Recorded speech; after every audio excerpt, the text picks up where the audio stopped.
in a minute here and begin. We're gonna have a pretty good discussion for you guys about social justice. So uh, let's start off with the word of prayer. Um, hey, would you be willing to pray for us? Sure. So right now, officially, it's Michael and Spencer and myself are the people on the call, right? Yeah, right now, All right. and Michael has a friend that's on his way. Great. Well, Yeah. Lord, we just invite you into this time together. Um, you taught us to love one another. So our ultimate purpose here is to love one another, to bridge gaps and bring understanding, but also to edify. You gave us your word. So help us together as we seek out your wisdom and your will for our society regarding this topic. In Jesus' name, amen. Amen. Amen. Amen. So, guys, if you are familiar with me in any good resource, any good way, you will know that I have lots of opinions, and I believe that my opinions are based upon the Word of God, and I try to strive for that. Um, However, there's this idea that I think is going around, and just to put the topic back up on what we're talking about, is basically the God of social justice. So that got me to thinking about what justice actually is, and how it's relevant, um, and how we interact with it as Christians. And so that caused me to really think, what is social justice, and how do we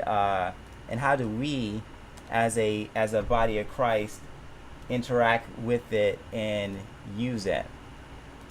So what I wanted to basically just sort of go over is, what is the idea behind justice itself. And justice is a particularly interesting concept, but I think the first verse in it is pretty important. So I'm writing a paper on this because I get a lot of what's the word, feedback, or slack, or conversation, or all kinds of things talking about, justice. And I think that there's a biblical way that we could go about justice, and that justice is as he has shown thee, O man, what is good, and what does the Lord require of thee, but to do justly, and to love mercy, and to walk humbly with thy God. And so I think it's important, guys, to talk about what is justice, and how does that compare to social justice. Social justice as defined by the people on the left. And so just to set it up, Robert and we disagree with the current modern definition of what social justice is. So if you want to know what social justice is, I think it's pretty interesting. You just go over to the web and type in social justice definition, right? And what do you get? What do you get from Oxford Dictionary? It says this. It says social justice. Justice in terms of the distribution of wealth, opportunity, and privileges within a society. That's the basic definition there. We've seen all kinds of stuff happen in our society within the last, 2020 has been a crazy year in general, right? But just within the last couple of weeks, with the whole shooting of George Floyd, with what we saw with Ahmaud Arbery, what we see in other cases, people want to cry out. People want to go out into the streets and to burn things down, because they have this sense of what they call social justice, right? Now, first argument is that, and you guys could write this down in the comment section below. You know, don't try to necessarily call me because it's just a little distracting. But the first thing I think we want to know is that justice has a particular situation, right? When we do things like justice, if a cat and a dog have a fight, right? That's not. We don't say that that's an unjust situation. When a lion attacks a cheetah or a bird or whatever it is, we don't cry out and we don't say that that's an injustice. Just when someone is born and they're born with a birth defect, we don't say that that is injustice, right? But yet, when we see situations like people being owned as slaves and treated like their property, right? We call that injustice, right? When we see war crimes or people doing things, taking away people's rights and liberties in their pursuit of happiness, we cry out and we call that an injustice. But when we see somebody also with their knee on somebody's neck, killing them, right? And nothing happens to the cop or anything like that happens, we call that an injustice. We feel for that person. We could put our own selves in that shoes, and we recognize that some law has been violated. And the reason why we recognize that globally is because God has written his laws on us as a people. He's writing them on us. He has given everybody a sense of right and wrong. And right and wrong are not things that are just concepts that are just out there in the ether, right? But there is something that we as all human beings feel for and have an intuitive sense of. And because we have the sense of injustice, that points to that fact that there is a law out there. And anytime you have a law, you have a lawgiver. So, and that lawgiver, guys, points to God, not nature, not Mother Earth, not these ideas, but it points to God. And God is the one who wants us to seek justice. He wants us to seek mercy. He wants us to do those things because we are all made in the image of God. And so, me with my thinking thought that I could just write a paper about justice versus social justice, last night, and just like, oh, I could write this in a couple hours. No, that did not happen. I got 5 pages down. I was up until 3 a.m. and it's still not done yet. Still not. I want to make a good. It's a lot of work. I want to make a good, biblical argument here for like the idea of justice, and then going from justice to slavery, because it's interesting because people have told me, people have tried to, or at least tried to tell me that what we are going through as a people today, and I'm going to say as a black people, as a race, what we're going through today is analogous to slavery, right?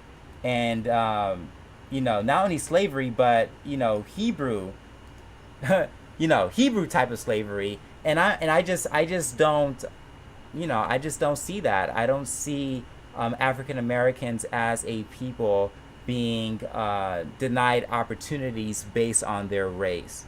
And the idea of social justice, as we've seen, as defined by the modern left and by the dictionary, is that it has to do with this struggle between class warfare that people want to put on it. And I don't know, I think it's a Marxist type of theory, and it's a theory that when embraced by the church, I think could lead to it, the church being just not effective at all in it. And that's why I'm doing this. That's why we're doing this. That's why we're having this discussion. That's why, this is taking place on the Sabbath, because people want to take this idea of social justice and they want to inject it into places like the church. And I think that justice and social justice are concepts that are just not that are just not they don't mix together, and they're not necessarily biblical ideas. So the God of social justice is what we're going to talk about today, and how the format for this is how it's going to go is that you already heard my sort of spiel by that, but you just don't want to listen to just me, right? We want to have the ability to have a conversation about this, because I think what's really good about the right and how the right interacts with the left is that we want discussion. We want the ability to have a conversation about this, because when we have conversations together as a people, guys, it doesn't when we have conversations, we learn off of each other, and we're able to grow and to go into the position that we want to be in. We are aiming for truth, and so we're all here. We're all Christians today. And so I'm going to introduce you guys to my friend here. And, just for him to, Michael to, just, I guess first introduce yourself. And then go into a little bit more of this topic from his perspective. So we're going to do that. And then we're going to go to Robert. And then we're going to go to Michael's friend. My apologies, guys. I had another guy who was supposed to, to join us on here, but he had to do something else, so we're doing it like this. But the reason is I wanted us to have a conversation, and yeah, we're gonna disagree, but to try to really go through these ideas of social justice, how that appears, how biblical is that? Because it might be biblical, guys. And I might be wrong, right? But if I'm wrong, I want someone to tell me that I'm wrong, and not only that, but to explain it to me, and I think in a Christ-based way. So, Michael, I'm gonna hand it over to you, and yeah. Okay. I wanted first to comment on something that you said. Is that fine? Yep, that's totally fine. Okay, so you stated that I do not see black people being denied opportunities because of their race. Yes. Okay. So I'm going to cover that in my argument. Mm-hmm. Okay, so social justice. If you just take the word apart, social comes from the term society, and then justice is the fair application of the laws. And when I talk about social justice, I'm not talking about social justice in terms of what people see. I'm talking about social justice as a definition. There are many groups out there who implement social justice in incorrect ways, either by looting, burning down buildings and such. That is not social justice. They might say it is, but that is not. So yeah, when I was brought on to basically defend the point of Black Lives Matter, and taking it from a biblical point of view, all throughout the Bible, it talks about oppression. The Bible is riddled with verses about relieving the oppressed, doing good, giving food to the hungry, all those. Because back in those days, all those were forms of oppression. If you look at a common story in the Bible that I think is a clear form of injustice, was David and Uriah. Now, David killed Uriah because he wanted his wife. And David was not punished for it because he was the king. And I don't know even how many people knew about it, but God did know. And that right there is injustice, because David should have been punished for murdering Uriah, but he was not. So what did God do? God sent Nathan the prophet, and Nathan told David, listen, what you did was wrong, and you need to repent. David repented of his sin, and God punished David for what he did. So justice was served. There's also a case in Jesus' time where justice was served. The woman caught in adultery. They brought her towards Jesus as a trick and as a ploy to get him to so-called trap him. And if you know, in the Bible, adultery was punishable by death. And so they brought her to Jesus saying, listen, this woman's caught in adultery, she needs to be stoned. Jesus, all wise and all knowing, he knew that this was an injustice, because the Bible stated that the woman and the man should be brought together to be put to death. So what did Jesus do? He said, no, I'm not going to punish the woman. And he said, I'm going to actual justice on this issue of lending in the in the United States today. And again, it wasn't the case. You know, I would never argue that it was unfair and highly unjust lending in America at one point in time in the late 20th century. But there's been so many laws and so many court cases and so many lawsuits and so many banks that have been penalized for doing that. And then also, I would also mention that this exact issue was one of the reasons why we had the mortgage crisis that we had in 2008. That what happened there is that well-meaning people were looking at this problem of, for lack of a better word, minority buying, and they wanted to make it easier for lack of a better word, non-white people to be able to buy homes. So what they did is they relaxed a lot of these lending policies, and there was a period of time there in 2005, 2006 where people could just get a loan. The banks didn't even verify any of the things that they said. So you did have a very large surge in loans to some loss of employment. Then a lot of people actually really got hurt, and they damaged their credit. And they had to move. They got displaced. So for me, I'm not personally convinced that is social justice. That I think we're all in agreement that there should be fair lending. So let me try and direct us a little bit to where I think there might be a disagreement. So in that Oxford definition, it says justice in terms of distribution of wealth. So Black Lives Matter, if you go to what they believe, so the second thing, the 6 platform demands are: end the war on black people, reparations for past and continuing harms. Okay? So I think that reparation... Wait, which side is this from? That's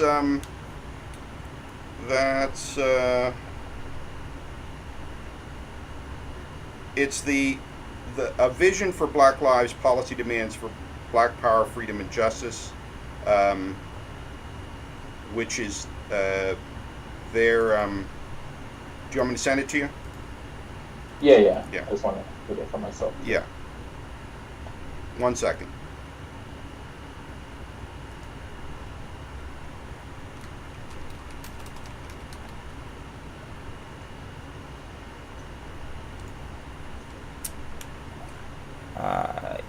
So this but I think it's out there in the culture. I don't think it's debatable that one of their main issues is this idea of reparations, and I think that that connects to this definition of social justice. I just sent it to you.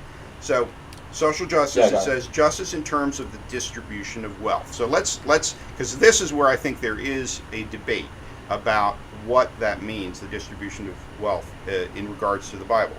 So the first So the first piece of my opinion on that is that in Genesis, and I believe you did an excellent exhortation of Scripture, Michael. I was blessed by it and very impressed. Nice. So, Genesis 3:19. So in Genesis it says, "By the sweat of your brow you will eat your food until you return to the ground, since from it you were taken."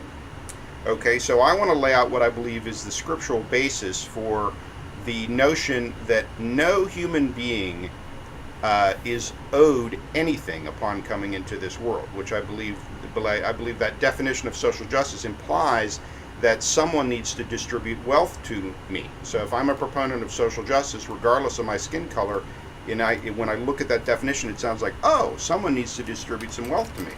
And I would make the case that the Bible actually says the opposite, that it says that by the sweat of your brow you will eat your food until you return to the ground, which means that when we become adulthood, when we become responsible for our own life, then no one is just going to give us a sum of money.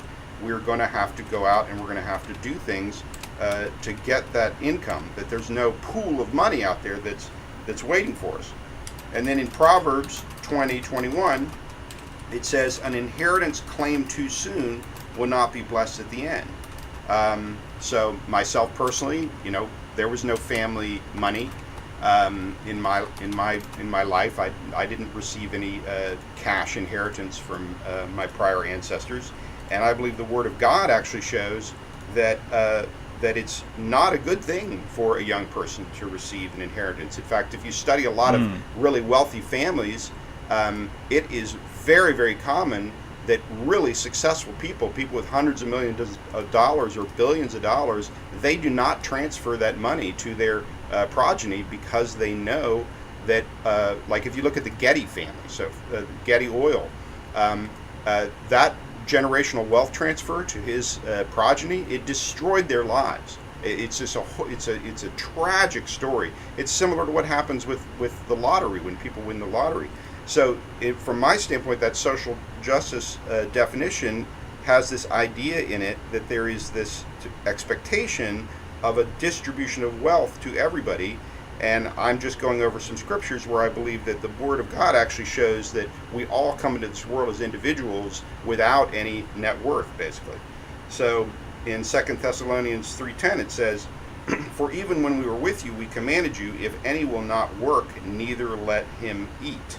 Okay, so that's the direction for social policy from the Holy Spirit to the Thessalonians, that the charity, when they administrated charity, the charity was for widows and orphans and people over 60.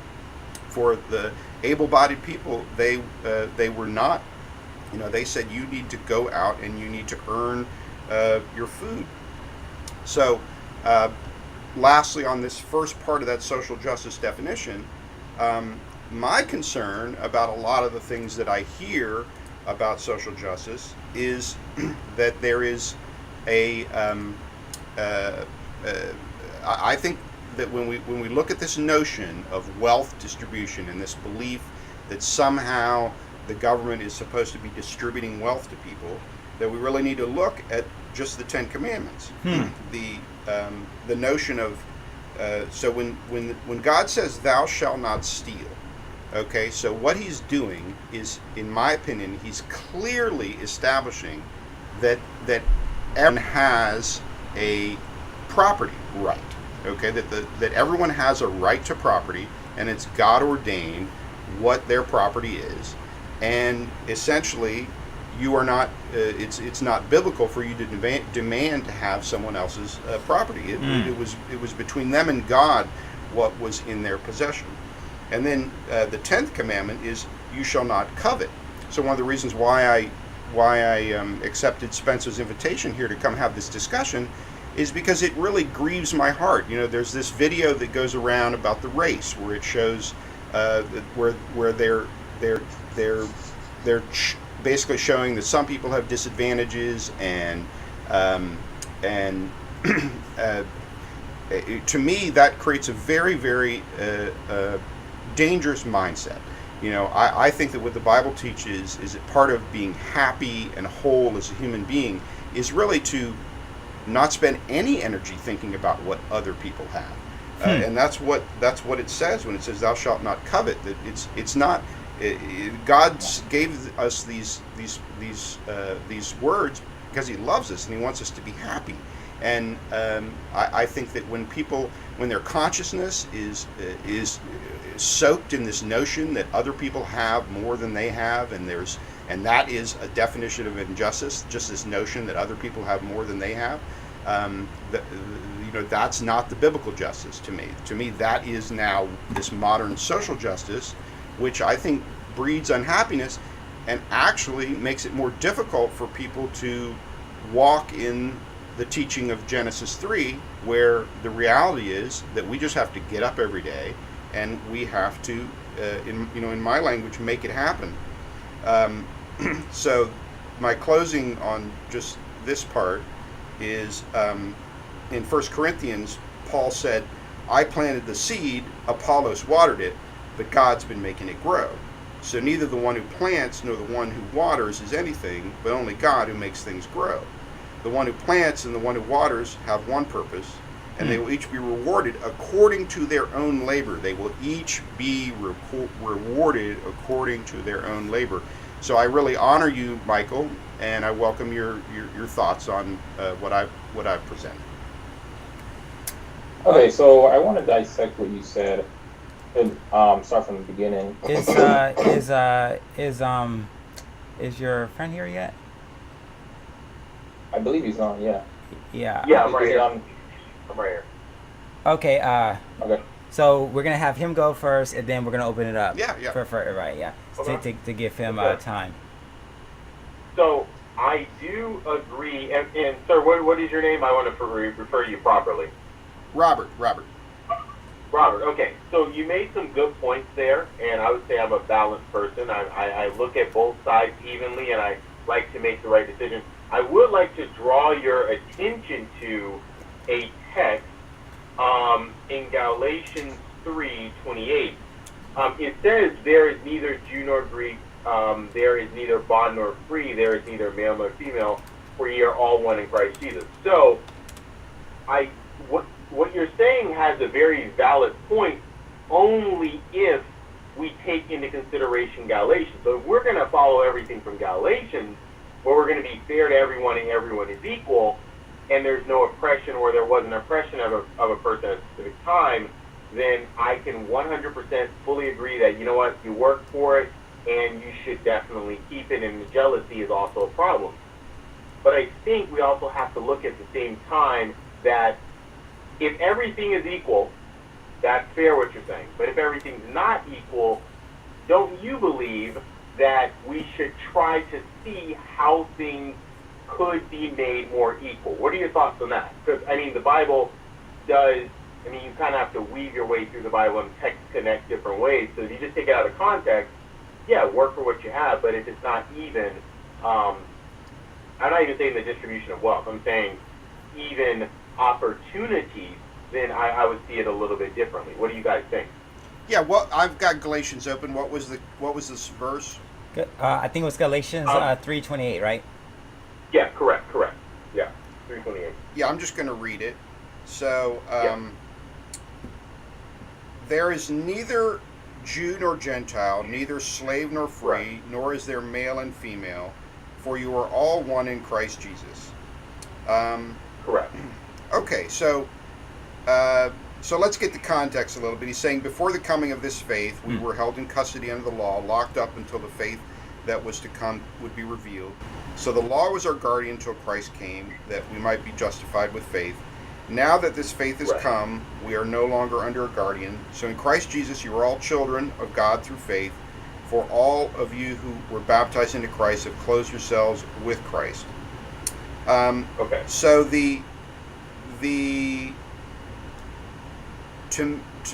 so I think the context here is earlier he says, "You foolish Galatians, who have bewitched you?" Okay, so and I will also roll with you that the Bible it's got multiple layers of meaning, and that's one of the things that's beautiful about it. But on the top layer of just literal meaning, he's he's rebuking the Judaizers, because one in Galatia is that people are saying you've got to be circumcised, you've got to eat certain stuff, and he's saying no, you're all new creations in Christ Jesus. All that's gone away. This is the new covenant. So that's just my first comment. If I then look at how you phrase that out, that it's referring to all people being equal. Well, does it really mean that all people have equal net worth? And is it really saying that the state's required to, that a political body is required to make all those people equal? Because from my standpoint, that's what the social justice movement right now in the United States is it's saying that, Michael put it very well when he said that it is biblical for us to appeal to the powers, the authorities, and contend for justice. That's biblical. They've been put there. Yeah. There's very tricky and deep scriptures about God putting people in authority that we all are puzzled about from time to time. But it does say that we're supposed to petition and ask for justice from the people in authority. I agree. Yeah. So does that mean? So if it means money, then that means the money has to come from somebody else, right? I do not disagree with you on the point that you made, that if you are working for something and you've earned it, that someone else shouldn't have a piece of that. No, I'm not saying that. What I'm saying is, I think it starts with equality. If everything's are equal, then we can use that text. If everything's not equal, I think we're kind of jumping out of context. Mike, did you have something to say on it? You seem a little like you have something to say on it. You seem patient. You seem patient. Okay, so I want to return to the basis of Robert's argument, which was that using the text, by the sweat of your brow you shall, eat bread and whatever. When you say that when you talk about the distribution of wealth, I'm not talking about the socialist idea that you literally take wealth away from the rich and distribute it evenly. Okay. No, I do not believe in that. But I do believe in equal opportunity. That's what I'm saying. The text, the two articles that I posted in regards to loans, okay, is a clear indication that wealth is not being distributed properly. If a lot of rich Caucasians, they get their money from starting, not even Caucasians, just a lot of rich people get their money by starting businesses. Jeff Bezos, Bill Gates, all these wealthy people in America got their wealth by starting a business. Majority of businesses are started by loans. You get a loan from the bank, and you use to start your business, and then you get wealth from that business, okay? And you pay back the loan. So yes, the distribution of wealth is directly connected with loans. If you disproportionately deny loans to people based on the color of their skin, you are now denying a group of people access to wealth. That's just fact. Now, you can't say, well, in my opinion, I don't know if it was solely on race. The article says that it was based on race. Now, if you have another article that says it was not on race, I will hear it. But Michael, but that's not what was stated. Right, but we're actually in agreement that is just basic biblical justice, that those banks should not discriminate based on race. See, to me, that isn't part of, and I think that the words that we're maybe seeing differently is this notion of distribution of wealth. So for me, a loan is not the distribution of wealth as described in that definition of social justice. I just told you how it connects, though. Oh, okay. I have a question. Well, it connects. You gain wealth by working. Okay, you gain wealth either by working a 9 to 5. These are the two most popular ways. You gain wealth by either working a 9 to 5, or you gain wealth by starting a business. Okay, So there's no one out there that just hands wealth to white people, hands wealth to black people. There's no one out there that does that. People work for their money. But if you're unable to get the opportunities to work for that wealth, then yes, the wealth is not distributed properly. Also, if you are denied opportunities of work based on the color of your skin, that is also denying the distribution of wealth. So I'm not saying that there's people out there physically taking money from black people and denying them the distribution of wealth. I'm going to say no. They are doing actions that deny the opportunities to get wealth, which causes an unfair distribution of wealth. It's cause and effect. So here's my question. So I think we all kind of agree on that point, Michael, what you were saying, because you have a very good, valid point. I'm thinking that what we all agree on here, and please correct me if I'm wrong, is that there needs to be an equal distribution of opportunity. Because I think that's where we were like on two different pages. I see distribution of wealth, and Michael saying it more of like an opportunity to amass the wealth. You see what I'm saying? So okay, so I just want to jump in here, real quick.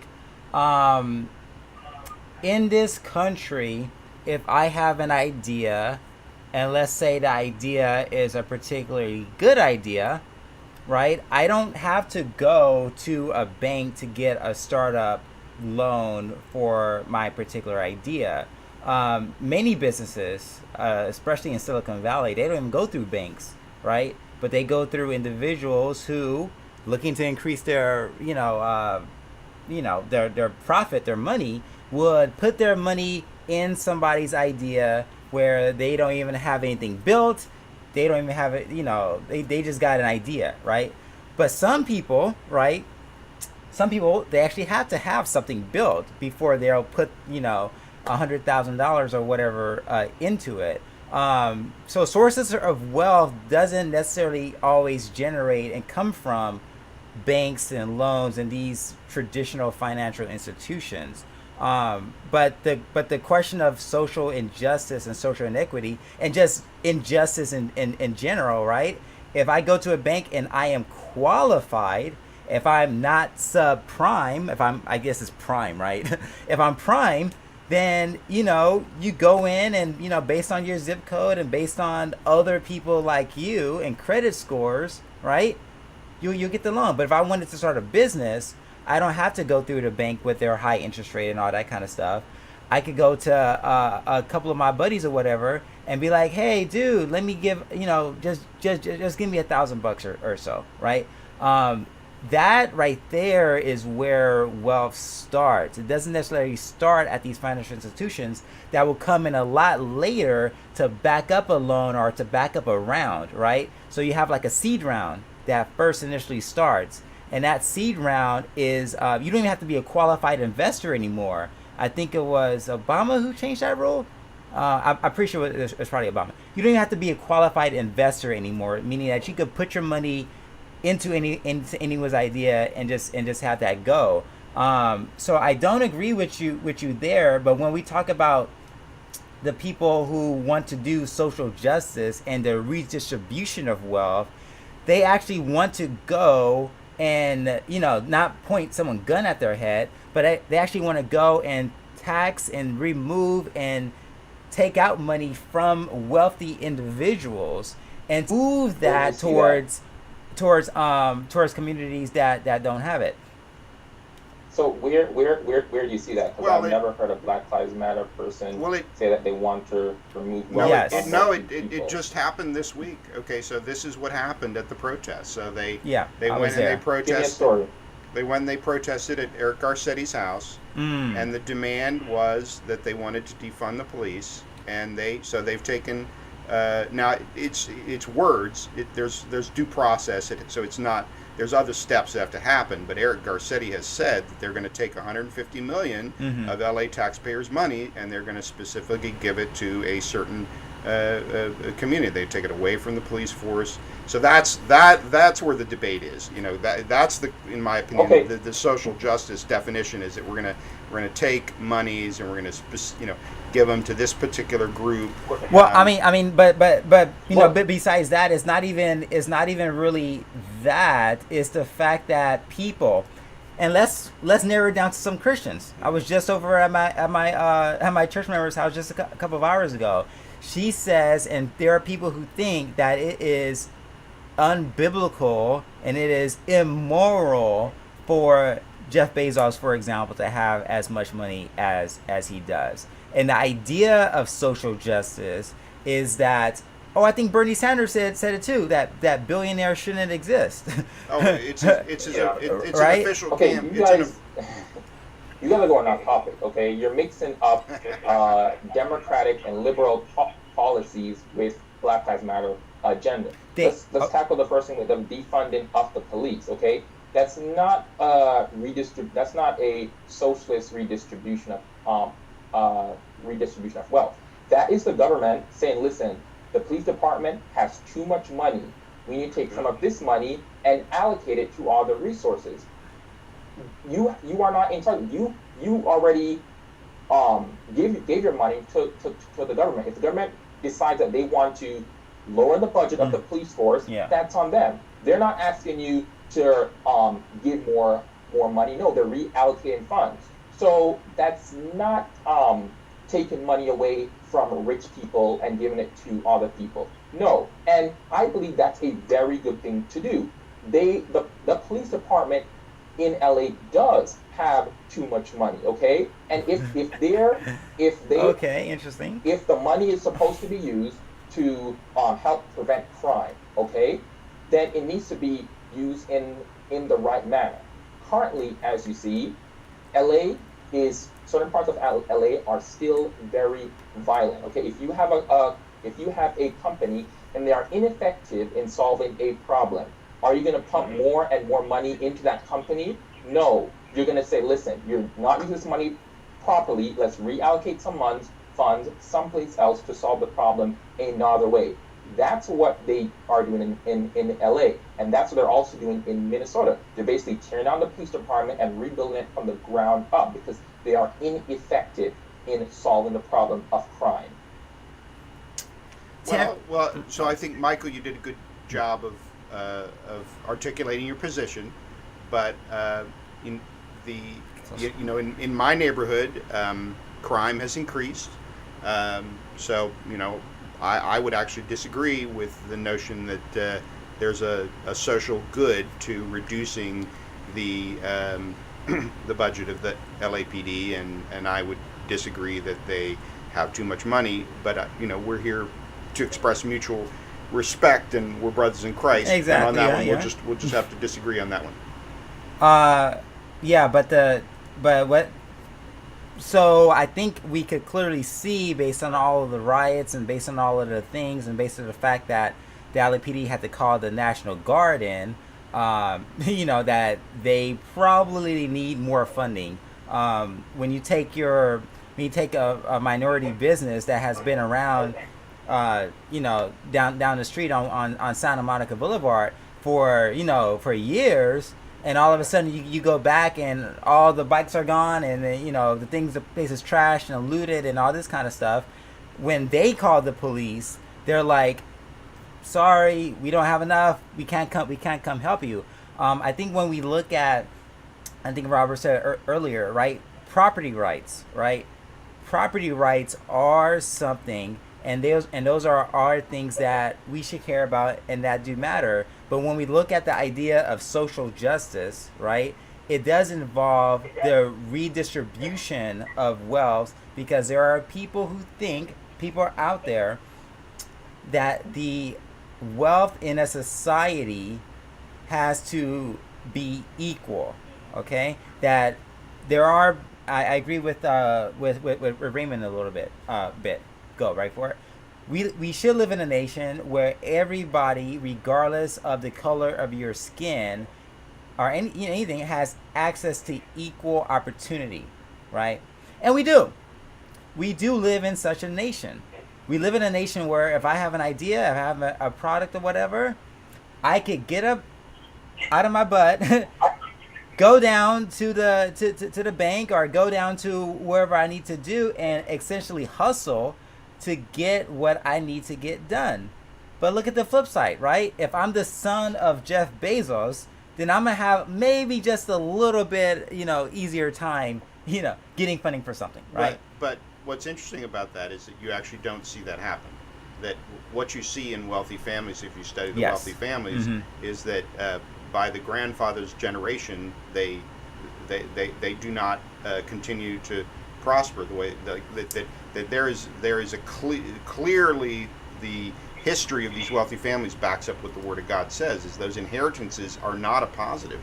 I mean, but not only are those inheritances not a positive, most people who are millionaires and billionaires didn't come from families that were millionaires and billionaires. Right, like the famous guy, John D. Rockefeller, he was born in a dirt floor shack.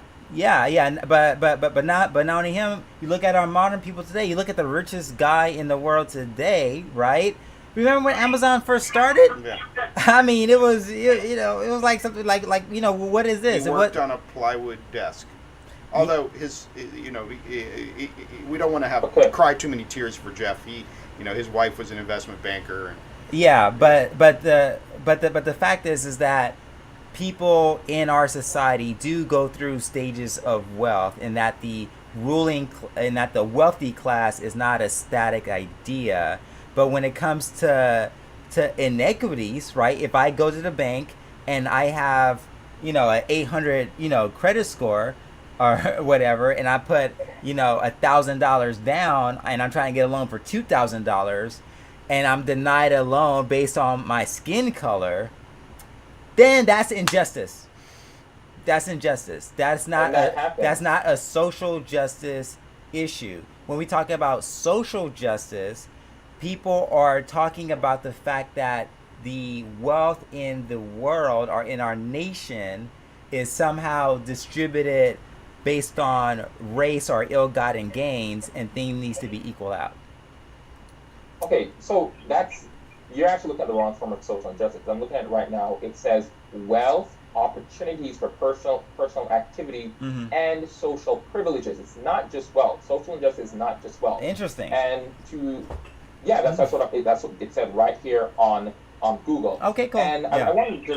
I just want to go back to the topic about the LAPD. Okay, the LAPD's budget was 1.8 billion. Okay, if your job is to stop crime, then you said the crime in your place has gone up, so which means they're ineffective in curbing crime. Okay, we know that there's a correlation between crime and poverty. There's definitely a correlation. Yep. If you are rich, you're less likely to try and break in and steal a car. That's just fact.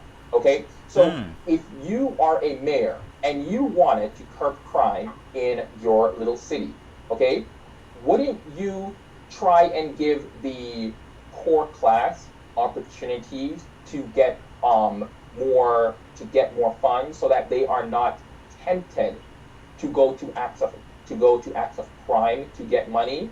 Or would you just invest heavily in your police department and not as much in the poor? I would think any reasonable mayor would say, okay, we have a lot of poor people, and yes, I do not believe that you should steal cars because you're poor or steal money, but it happens, and people give into those temptations, more easily give into those temptations when they are poor. So I, as a mayor, would take some funds from the police department and put it into minority communities, whether in education or after-school programs, so that they're not driven to crime. That is what they did in LA. So it's not distribution of wealth and taking away wealth from the rich. No.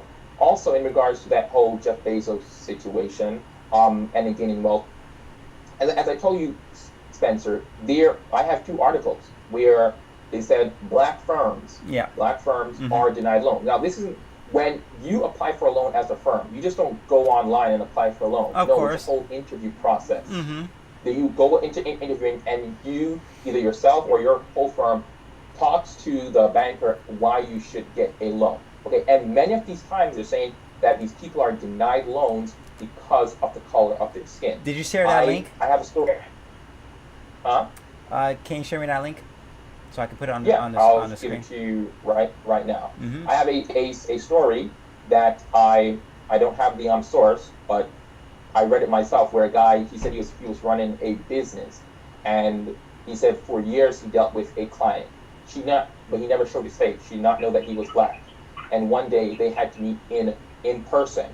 And when they met in person and she found that he was black, she refused to do business with him anymore. Mm-hmm. Now, if that's not racial discrimination, I don't know what is. So I mean, it's okay. No one is saying that racism doesn't exist. Okay, I don't think anyone's saying that. I think we know a lot of people who are black who are very racist, very, very, very, very racist. Right? Discrimination based on the color of your skin is not a biblical idea, and it's not something that anyone should promote or do. Okay. Now, when individuals go out and they get a loan and they try to do things and they're unable to for one reason or another, race shouldn't be the first thing that comes out of people's mouths when they are denied to do whatever they want to do. Okay? But a lot of times that's the case. So if we look at the fact of if we look at Black America, okay, if we look at Black America, right, a lot of us are poor, man. A lot of us don't have the the wealth and the resources and all these things, right? And just like why is that? And just like That's Robert, what I have a question for. that is ultimately due to the choices that individuals themselves make. Okay, now, Wow. Okay. so wow. it's due Okay, to choices, right? But the fact of the matter is, if it is more risky to give somebody a loan, right, who for one reason or another has a higher chance of not paying it back, then maybe you shouldn't give out those loans. Okay, that's not racist. That's not racist. Based that they're black. Not based on the color of their skin, but so okay. So I think I said they do it because they're black. It's not because they're black. It's more but likely because of the color of their skin. That is so illegal. That I mean, so many banks have been sued for that. There are so many things that are illegal that people still do. Just saying that something is illegal doesn't mean that it doesn't happen. Yeah, I agree with that, but none of us are disagreeing that there should be no racial discrimination in lending. I mean, yeah, that's a concept that. So let's look at. So I guess if you guys could see it on the screen, write it in the comments. Write it in the comment section below. Yes, this is on YouTube. This is very much on YouTube. Look at this. More than half of companies that have black owners were turned down for loans. A twice as high rate as white business owners.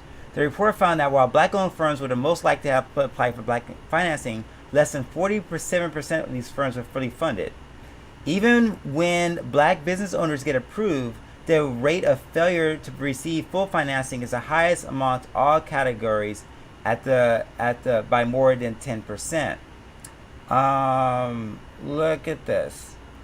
At this point, maybe the disagreement is that the gentleman, their opinion is that this is social justice, whereas I think our opinion is this is just justice, right? I mean, that's really where. Well, yeah, that's really part of the case here, in that when you see something like this, and if this is actually discrimination, right, then we got a problem, right? But if you actually look at something like this and it's like, oh no, there are other cofactors here as to the reasons why people aren't getting these loans. For example, just a real quick example, because I think a lot of people make this logical fallacy. the coronavirus that, I guess is still here, but was really a big deal a couple of months ago. It killed African Americans and Hispanics and other minorities at a rate of about 3 to 4 times as much as it did white people. And so you got to ask yourself, well, is the coronavirus racist? How can this be, right? And it's not the fact that the coronavirus itself is racist, but if you actually look, the habits of African Americans and other minorities are different than white people. I'm just gonna say it, right? Our diets are different. And so when you control for that, when you control for the fact that nearly half of African Americans are obese, right, at 47% then you really got to consider, it's like, okay, is it really is it really the virus that is racist, or is it actions and behaviors that a group of people are doing where the disparity is actually taking place? So it's illegal to deny a loan based on somebody based on race, right? And we got enough data and we have enough things to actually like fish this out and look for it, right? But if you're denying somebody a loan not because of the color of their skin, but because they're unbanked, right? Because they have lack of confidence, because of credit issues, right? Then it's not because of race. It's all these other things.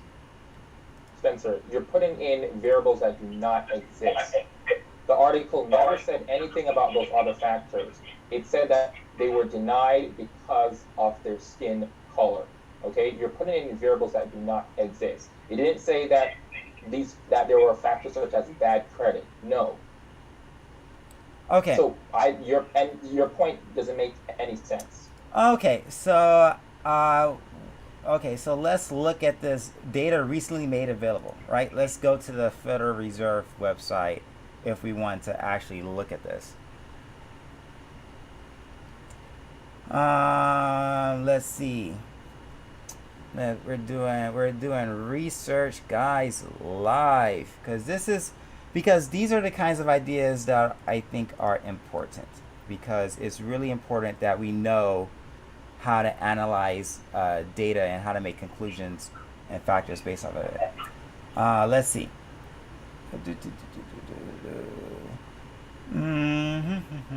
So this is data from the U.S. Census Bureau Annual Survey of Entrepreneurs. Okay. A clear relationship between firm age and credit use. Young, small businesses are more likely to tap into informal sources of credit, such as funding from owners of family and friends, while older firms are more likely to receive funding from more traditional sources, right? So, bam, automatically here you see an admission that sources of income, right, how you actually get money, how you actually build wealth, is related to the age of the of the firm, right? So I think that's a very, very, very key point here. But let's see where it goes to race and all that kind of stuff. So people have been able to obtain credit. Let's try to see based on what is it? Is it black owned? So a lot of times when you read articles like this, guys, it's very important to try to get to the source of the article and go from there. So that's what we're going to be doing a little bit, because the claim is made that this is based on that this is because they're black that they're being denied loans. Let's see here. What is this table based on? It's table 6 is the one that has this data in it. Okay, gender, race, and ethnicity of owners. Okay. Let's see. So. Okay, so for black or African Americans, 47%. Is that it? No. 20. No, it's turned down. A percent conditional. So it says black or African American 53% turned down. Okay, so I need to look for Where 50. it's just While bad. whites is only 24.7%. Right. So obviously the data is right in front of us, but I don't see where it says it was because of skin color. So what Yeah. they're doing is they're looking at everybody that was turned down, and they're just telling you that of the people who were turned down, that it is this percentage. So that's it doesn't necessarily. So a piece of data does not always imply a conclusion. I don't see the correlation. Yeah, The can you correlation does not always mean causality.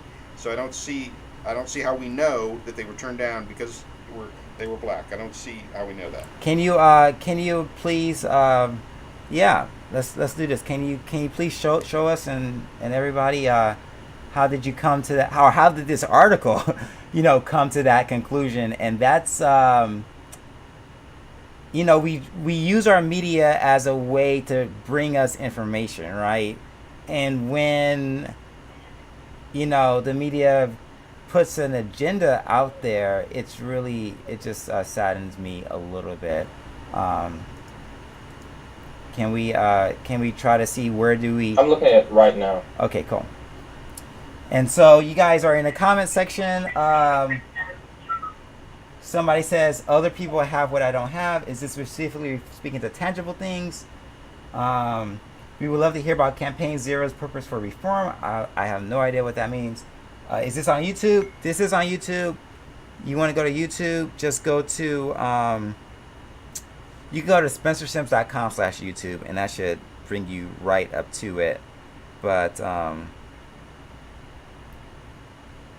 yeah, we are just doing that. And let me go to you guys on Twitch. What are you guys saying on Twitch? I am so sorry for ignoring you guys a little bit. Spencer, what was the question that the person had regarding the Campaign Zero? I'm just doing a little research, so maybe I can answer that question. The question is, would love to hear about Campaign Zero's purpose for reform. Okay. Yeah. I'm taking a look at it right now. Okay, cool.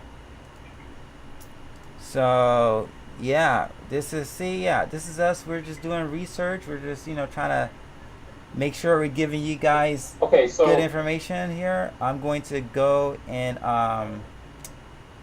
yeah, okay, we got So, yeah. are you guys familiar with how the loan processing system works? Yeah, I worked in a financial startup, so pretty familiar. Okay, right. So the application the application itself, even though you meet all the requirements, they still, as a collective, or because I don't think just one person that decides Collective, interesting. these things, but a group of people have to decide whether or not such an individual should get a loan. Oh, I got yeah. Mm-hmm. So, right. So if I fill out an application, Mm-hmm. okay, you cannot submit a loan unless you fill out the application. Yeah, of Correct? course. So if I get to fill out the application, and it goes through, and the financial advisor says, okay, you're approved, okay, and then for some other reason, for another person, they say you're not approved. That would be fine, okay. But the case in point is that the large disparity in disapprovals versus approvals. Now, I took a statistics course, and so they basically tell you that based on the disparity of data, you can come to certain conclusions, especially based on something like loans, where it's just everyone is given an application and fills out that application, and it's up to the institution to decide whether or not they should get funding or not. Mm-hmm. So I'm not sure what other factors would be involved that would deny a person funding in a situation like this. What? No, you don't. Yeah. Okay. What other factors would be involved? Okay. Yeah. Because I actually had to write software in order to do this type of thing, right? The first thing you look at is the age of credit history, right? You look at the amount. The age of what? The age of credit history. if you go on Okay, and yeah. right. So if if I'm trying to take out a $250,000 loan or a $500,000 loan, a personal loan, and this is my first loan, then guess what? That's you're gonna get denied. Yeah, Okay. well, Spencer, I think we need to tread carefully here, okay? Because our position is not that this topic is so we're in agreement that fair lending is biblical justice. Right. So we're not disagreeing that. Okay. Now we were looking at the data and saying we don't necessarily see the correlation and the causation, but I've got to tell you, I'm completely open-minded to the fact that this could be discrimination and a biblical justice issue here. To me, it's still not social justice like reparations, privilege, all of those types of things that are in the news. But I'm completely open-minded. This could be a biblical justice issue here. I haven't done the deep study on this. But I can't. On our discussion tonight, I can't just throw out the notion that it could indeed be that. I would because it is from the article that was posted right here that we're looking at. I don't see the reasoning or the conclusion that these people, 53% of them were denied based on the color of their skin. Is more likely based on age of credit history.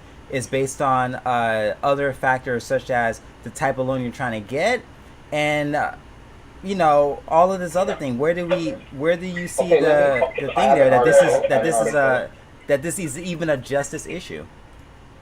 I have an article right here. I'll put it in the chat. It says Freddie Lee James Jr. and his wife Deborah are among those black businesses owners who've been denied. The couple says despite bringing in $200,000 annually in profit, banks will not give them a loan. We have a 750, 760 credit score. We pay all our debts. Yeah. We don't have no problems with that. Yeah. But they were saying that the soft business is not generating enough capital to their standards. There it is. But how is $200,000 annually in profit not generating enough? Okay, well, no, let's drill into that because if it's not W-2 income, they're going to get turned down at $200,000 in my neighborhood, regardless. Well, we don't have those facts. I'm not privy to those details of W-2 income or not. Exactly. Right. So I personally, I get discriminated against because I'm an entrepreneur and I don't always have the kind of banks are.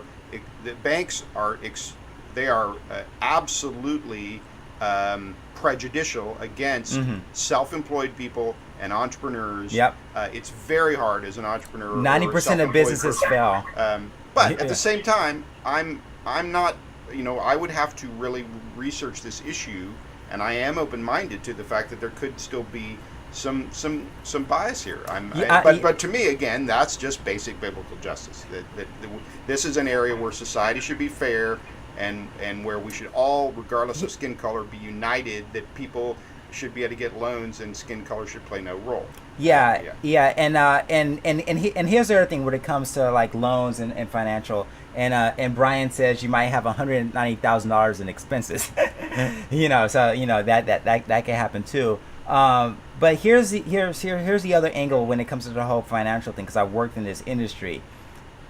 You want to give loans to people because you want to make more money, okay? And this is the issue that I have with people, especially when they say the whole gender wage gap and like other these types of issues, is that if I'm going to exclude an entire group of people from getting loans so that I can make more money, if I'm going to exclude that, then I'm going to be losing money.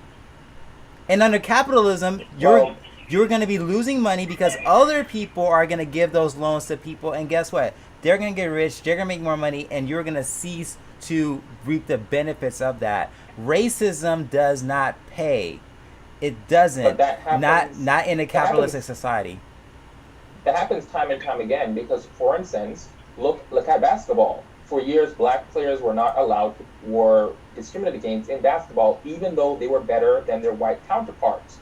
Which you would think, if you can get black players who are better than the other team, let me put them on because we'll win more championships and get more money. But for years, they refused to. So racism is a concept that actually goes against capitalism. Look at football again.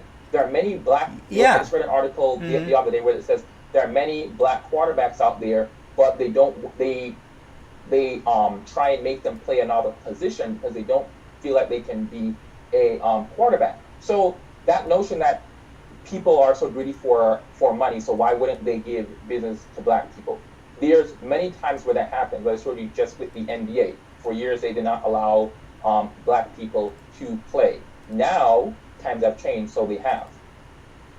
Well, now we've got 70% of the NFL's black, right? I mean, so I agree that 50 years ago, capitalism was not solving the problem, but today I would get discriminated against if I wanted to play football, you know? Yeah. Go. I would hesitate to say that because I mean, it comes down, I think it's more even now where, like Michael's saying, where there's equal opportunity. I think in all of these things, NFL, NBA, equal opportunity, if you're just not good enough, then you just don't get the position. But in the past, they were willing to take a capital loss for a principle that was not logical. Now they're willing to make capital gain and put those principles to the side, and that's just the construct of the team. I don't think they're preferring black players.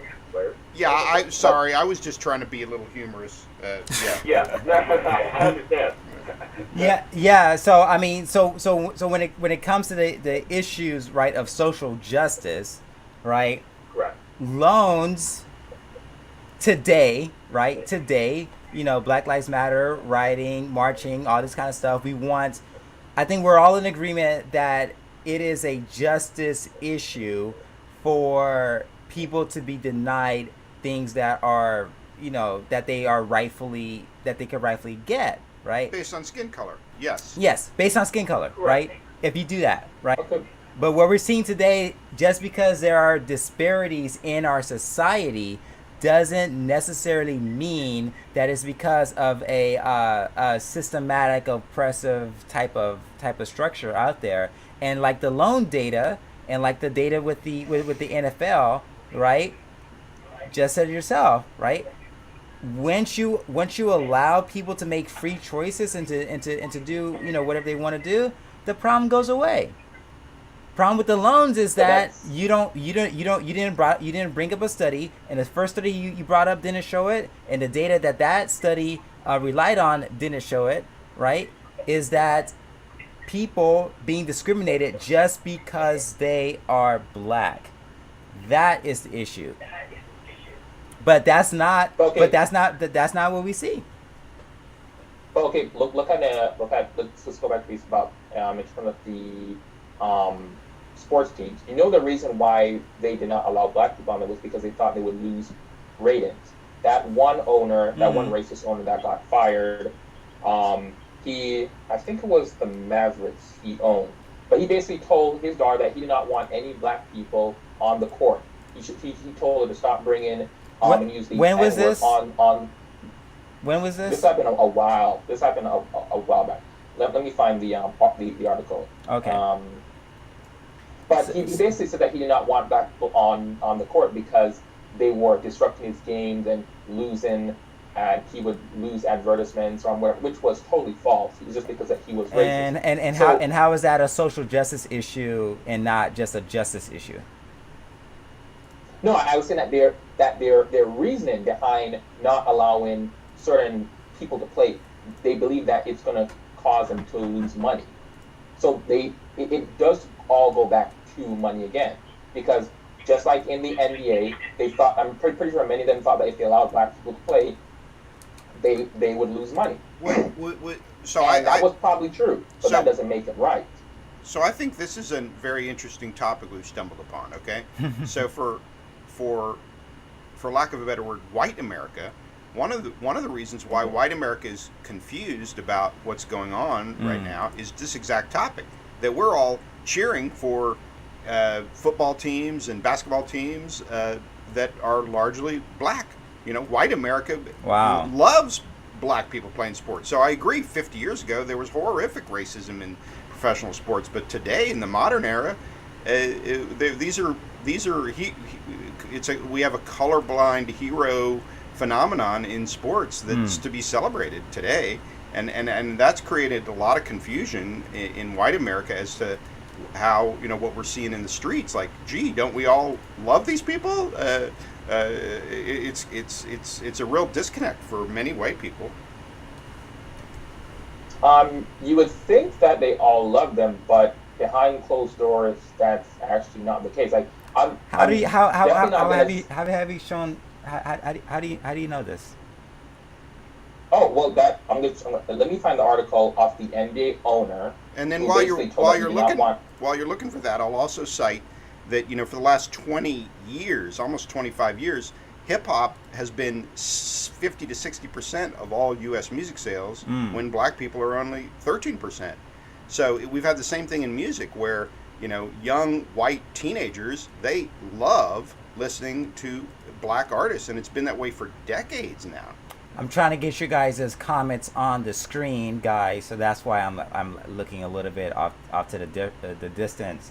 But it's like a lot of times when we have the discussions, especially in the black community, like where's the data, right? Where is the data that behind closed doors people are saying, oh, we don't want them, them color folk to come in, it's really Right. it's really I'd like to just questioning give to you me. a personal anecdote. I'm 54 years old.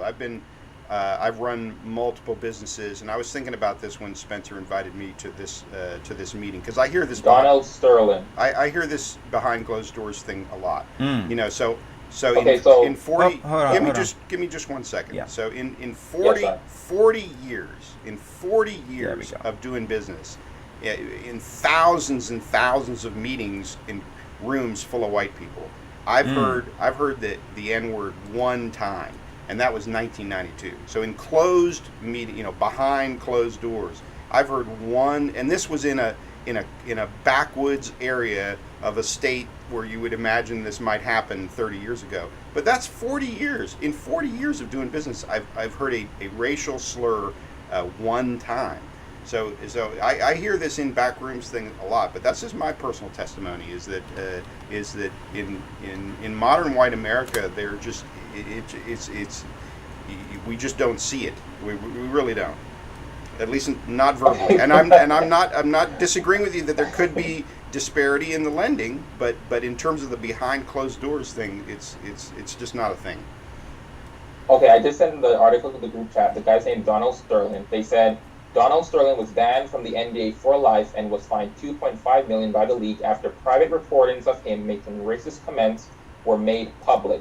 In May, Sterling's wife Shelley reached an agreement for the Sterling family to sell the Clippers to Steve Ballmer. So that's just the short story. The long story is his daughter recorded him making racist comments about black people, so behind closed doors, okay, to her. And she made them public, and they fired him. They removed him from being the owner of the Los Angeles Clippers and gave it to Steve Ballmer. I have many videos that I see on Twitter. I'm on Twitter constantly. I see many videos where white people use the N-word, okay?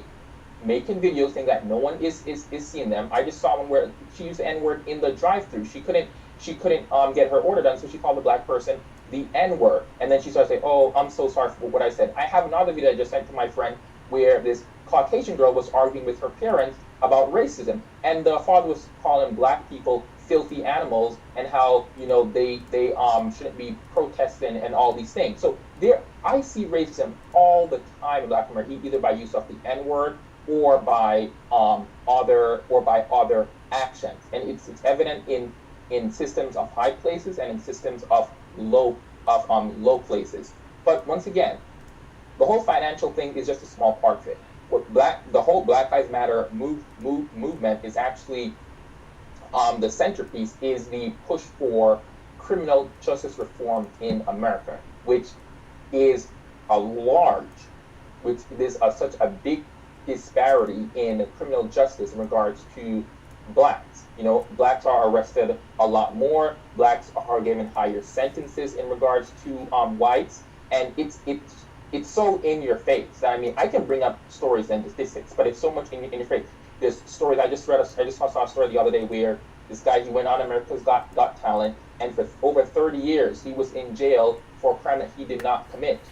And he said, and I looked up the news story, and they said, yeah, a rape happened, and the guy who actually committed the rape was a white serial racist, a white serial rapist, but they couldn't find the person, so they pinned it on a black man and put him in jail with no DNA evidence. Things like that happen all the time. So, and that's a social issue, social injustice. Okay, guys, I finally got your comments up on the screen, so please be respectful and all of that. But I still, those just seem like anecdotal evidence, and doesn't seem emblematic that that's a systematic issue anywhere. I mean, it's like, what? Well, I just told you that the racist owner arrested a lot. Well, hold on. I would like to emphasize that racist owner, that there was justice. He was kicked out of the league. Okay, but I'm talking about specifically in that was a side thought. I'm talking about specifically in crime. Black people are arrested twice. Yeah. I wouldn't say twice, but they are arrested a lot at a lot higher rate than the white counterparts for the same crime. Is that not injustice? Okay. So let's back up here. I consider that biblical justice. I think I don't consider that to be true. And that's what you don't consider to be true. Yeah, that's my issue right there. But yes, blacks. Yes, it's true though. Blacks are crazy saying blacks, but African Americans, we are locked up at a disproportional rate as compared to other groups. Okay, I think the question we need to ask is why, and the answer is we commit more of the violent crimes. We have more interactions with the police. Okay, so you could easily test this by asking yourself, and we did a thing like 3 episodes ago. You can easily find it. We commit more crimes. We're in neighborhoods that are quote unquote worse because of the violence. So if we have more interactions with the police and we're committing more of the violent crimes, we as African American males, you and I, we're 6% of the population, but yet we commit 40% of the murders. Why is that? Show me the statistics. I need to see those. Okay, I will. But anyways, okay, let's even look at drug offenses. Okay, and I have the sources for this. When it comes to drug offenses, it says that white and black Americans are about equally likely to use marijuana, but blacks are 3.7% more likely to be arrested for it. Okay, why is that the case? I don't have that statistic yet, but what I could ask the question, is there any other correlating factors here? Is there any other cofactors there? I mean, wrong is wrong. If you find someone that uses drugs in the car, you should put them in jail. Not because, oh well, they're my buddy, they're my buddy's well, friend. No, and that's a misinterpretation of the data there, because it's not because you see the data and then you paint the situation where, oh, it's my buddy. No, it could be that these people are interacting with crimes or these kinds of situations at a higher rate. I don't see how you draw But that doesn't make any sense. that conclusion It said there. if blacks and whites use marijuana at the same rate, right? Yes. Okay. Yeah. Why is it that blacks are arrested more for marijuana than whites? Is it okay? So if you got to get arrested for marijuana, or how does that work? You can get arrested for marijuana, yes. If No, they no, find no. it on Yeah, you or- yeah. But how does it? But tell me, what is the process of getting arrested for marijuana? How does it go? in the process, they find it in your car. Okay. And they arrest you. So they find it in my car. Is that the main vehicle that so these questions that I'm asking is to really try to dig and get at the truth there, right? So is the main vector for being arrested for marijuana is a cop pulling you over? I do not know. And these are questions that I think is important when we look at the data to ask. Because if it's because the main vector is police are busting down people's doors and then going in and then doing a warrant and searching it and finding it, if people are being arrested, black people being arrested more than that way, then I would say, yeah, there's something up there. But it seems like in this case, there's another correlating factor that we need to consider and to get out. When you have like single. what? When you have single variant analysis of issues, that is where we get into a lot of problems in our society because there are multiple things that are going on here. And so so another variable would be, okay, was this as a result of a search warrant? Did they find it in a school? Know. Right? These questions are questions I think we need to really those are okay, but those are we variable already here. know. We already know that in terms of going to school, black and whites are pretty even. There's no higher or less rate. In terms of driving cars, we can both assume that blacks and whites drive just as equally as each other, okay? So I don't see any other correlating evidence that you're talking about.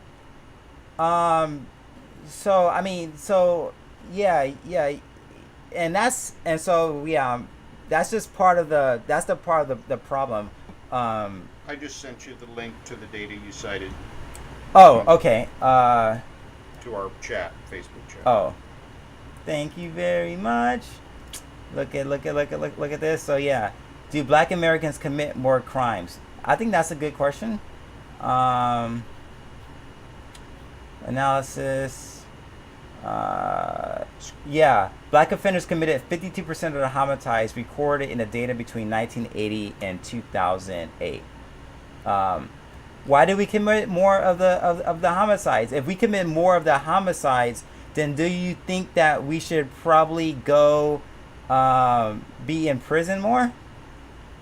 If we commit more of the homicides? Let me ask you a question. Yeah. Since there is already a disparity in justice, like that guy who was convicted of a crime that he did not commit. Hold on. I kind of feel that are we going to look at this question here or no? Yeah, we are. I'm saying that can that data be trusted given the fact that they pin crimes on black people? Well, the way I often deal with questions like that in a negotiation is we discount it. Okay, so we take your point and we discount it. So we say, yeah, we'll buy your point that is the 52 accurate, maybe not. Okay. But it's more than 13%, so there must be something going on there. Would be the way I would respond to that. Great, yeah. That's a new. I'm gonna use that. Can you put that? That webpage that you pulled up, is that in the chat? Yeah. Okay, let me look at it right now. I didn't look at it. Right. So, since we are now having we're getting down to the real stuff, so all of my black friends, I've asked them, have you been pulled over for driving while black? So every black person that I know has told me that they feel like they've been pulled over for driving while black, which obviously sounds unjust. But this issue we're examining right here, so if it's true that there is this very large percentage of homicides where it's greater than the percent of the population by double or triple, then that might have something to do with why people might get pulled over more, even though it seems unjust, and I wouldn't like it if it happened to me. But it's not like, you know, it appears that there might be some reason, though, that's not necessarily just evil, evil bias from a dark heart, you know. And if you're just now joining us, which lots of people seem to just not be doing, we're talking about the God of social justice. More specifically, is justice the same as social justice?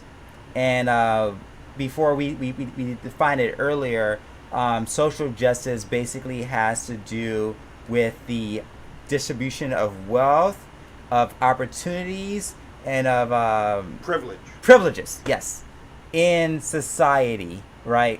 And so we're currently looking at the issue of, you know, the police, and is that an issue that even, you know, brings that up? So we have some data, and you want to respond to that? Yeah. So even addressing in the terms in the avenue of arrest, okay? I do believe that if you commit a crime, whether you're right or left, you should be arrested, okay? Mm-hmm. Now, what it comes down to is your punishment, okay? If you are rich or affluent, you're probably going to get a lesser punishment, okay? If you are poorer, regardless of race, you're probably going to get a harsher punishment because you don't have access to the resources. A harsher punishment. Now, if you are, a more harsh punishment. Mm-hmm. Now, if you are a minority, black, you are probably going to even more harsher sentence because of your skin color. And when I say, like, I'll bring up the data to support this. Okay. But it is very evident that is an issue. I just saw on you know the story of what's her name, the lady who did all the frauds in getting people into college. Yes. Oh yeah, Lori Loughlin or something like that. Right. Her sentence was what? Was it not? It wasn't 14 days. It was 14 months or 14 weeks. It wasn't about 14 weeks. Yeah. Mm-hmm. Yeah, which I think is a long time, but okay. I don't think that's a long time at all. What was her crime, man? What was her crime? Did she kill somebody? What did she do? Did she rape somebody? No, but other people. What did she do? Here's the thing. Tanya McDowell got 5 years for sending her son to a better school. 5 years, because she ignored the policy that says you have to send your child to school in a certain jurisdiction, and she sent her son to a better school, while Felicity Huffman got 14 days in jail for forging documents or whatever process she used to get these people into these colleges. How is that fair? And I'm not familiar with. So this is a race difference. Is that what you were saying? Yeah, okay. Tanya McDowell. She's black, and she got 5 years in prison for sending her son to a better school. How did she? While Felicity Huffman, huh? Yeah, I think somebody in the comments section, Brian says that's an example of rich privilege. How do we correlate in these two examples that you gave? How do we know that it's not because of the money that somebody has, but yet it's the skin color of the person? Can I highlight that? See, I think that this would be a path towards unity right now in our country. This topic right there, like for instance with George Floyd, I don't know a single person that thinks that it wasn't horrible what happened to him, and I think America is actually united on the notion of that what we see was wrong, and that there should not be that type of police brutality. What creates the division is what just happened here. That, like, everybody can agree that there could be such a thing as rich privilege per se, but when we put the skin color on it, that's where I personally think it moves from biblical justice to something that's not biblical justice, because it's just now about skin color. So here in that dynamic of the college frauds, I think we could agree that unfortunately wealthy people, that society might be unfair towards unwealthy people in the courts of justice. That would be something that everybody could rally behind. But when we introduce the skin color, then it makes it much harder to get commonality and to get unity and that's the challenge I think right now with Mr. Floyd, is that a lot of people say, oh well, I see police brutality, but I don't really understand how it was a race issue. So here's the thing: the New York Times. I'll drop this in the messenger. I read this article a long time ago. I just remembered it. It said, multiple police officers in Brooklyn say they were told by a commander that white and Asian people should be left alone, that they should concentrate on Black and Hispanic people. Did you? Can you put it in the thing so I can show our yeah, I did. Thank you. Yep, I just dropped it in there. Okay, cool. Okay. Continue. It said, as a police station, they said the new command instructed officers to think of white people and Asian people as soft targets and urged them to instead go after Blacks and Latinos for minor offenses like jumping the turnstile, a half dozen officers said in sworn statements. You're stopping too many Russian and Chinese, one of the officers, Daniel Perez, recalled the commander telling him earlier this decade. Another officer, Aaron Diaz, recalled the same commandant saying in 2012, you should write more Black people and Hispanic people. So just from what I read right there, do you think of that as systematic oppression and race and injustice in the justice system by those who deliver the law? Okay, so I think it's very important to define what you call systemic versus what I might call systemic, right? Is there any rule, is there any law, is there anything in the system that that necessitates or promotes this type of behavior? Or are these just people who are acting outside the law and are just doing, just trying to get their points up? I don't understand necessarily how we can make a correlation between that, but you might define systemic differently, but I define it in terms of the system. Something in the system has to want to pressure this guy to be making these claims there. And okay, yeah, so I agree that it's wrong. Right. I agree that it's a justice issue. I agree that it's wrong, but I don't necessarily I needed you to piece that out a little bit for me there. Right. Let me tell you. So the police, right? The police as a they are a system, right? Well, wait a minute. I think it's important to note that this is a single officer, single commander, saying that.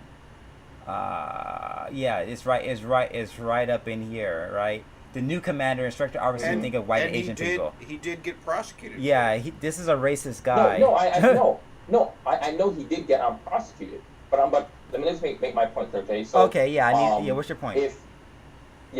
So the police system, right? That they call it the police system because it's a system in America. Right? Okay, cool. Law enforcement, yeah. Do you agree with that? Yeah, we have tons of systems in this country. You need them. Okay. Yeah. Right. So if people in those systems are racist, okay, wouldn't you say that now makes the system? I wouldn't say the system on a whole, but that can make systems in certain part of the country or areas what do you call it there, racist? Just because you can have racists everywhere, man. I mean, I know that, but right? That doesn't mean system.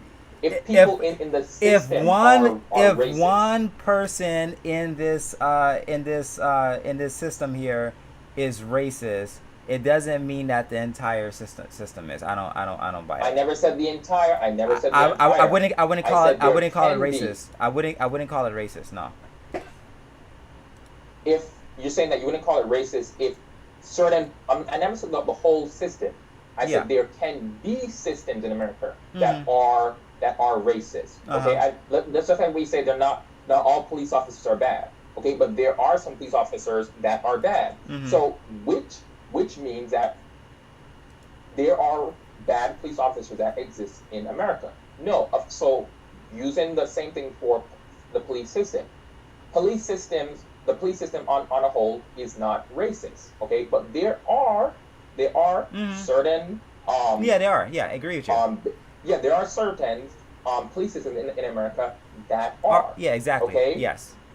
Which so that's what that's what systemic racism is. It's not saying that the whole thing it's not saying that the whole system is racist, but it's saying there is certain properties and there's certain instances where it is. Okay. Well, So let me comment on that. Okay. Oh. So the context of this is that this is a biblical discussion, not just a social issues discussion. So I think this point is very important because in the Christian worldview we acknowledge that sin it's widespread. Okay. And we believe that there is a Savior, and that so it's just a fact that there is sin, and that many people sin, that human beings, the human condition is that we do hurt one another. It does happen. That's why the Bible. That's one of the reasons why many of us develop a lifestyle of serving in a church community, because we recognize that we all can fall short and we can all get it wrong. And then from an eternal perspective, we believe that that's why Jesus came, because he's the ultimate justice, that through his life, death, and resurrection, that he makes everything right between people. So in my opinion, one of the challenges of this discussion of social justice and racism is that, yes, you're going to find it everywhere. If you want to look for sin, you're going to find it everywhere. Okay. So I think we have to be very careful that just because we found some sin and just because we found some racist guy, I think we have to be very careful then saying the entire system is flawed, because here in this particular article, it was discovered, it was found out, and he was prosecuted.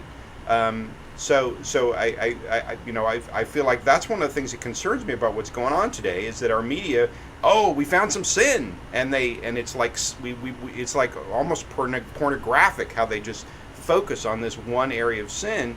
And as believers, we should expect that, yes, people are going to do bad things. We're going to find bad things. And we have the answers to that as a church. That's why we want people to get saved. That's why we want them to hear the gospel message, because because sin is a big problem. So that's my little spiel there on let's be careful of mapping every human flaw to some institutional challenge. But I will finish with this, that yes, there was a period for a long time where this stuff was indeed systemic. Yes, there was a long period of time in history where it was systemic. But I think what the debate is in society today is, where is it still systemic, and how common is it still actually systemic? And then I'll hand it back over to you guys. Yeah. What about that? Is the Ray Shirt? I forgot your name. Are you there? Me? Yeah. No, the other guy. Oh, Raymond. No, he fell off. Oh, Sorry. okay, cool. But what do you have to say to that? We do have sin in our society.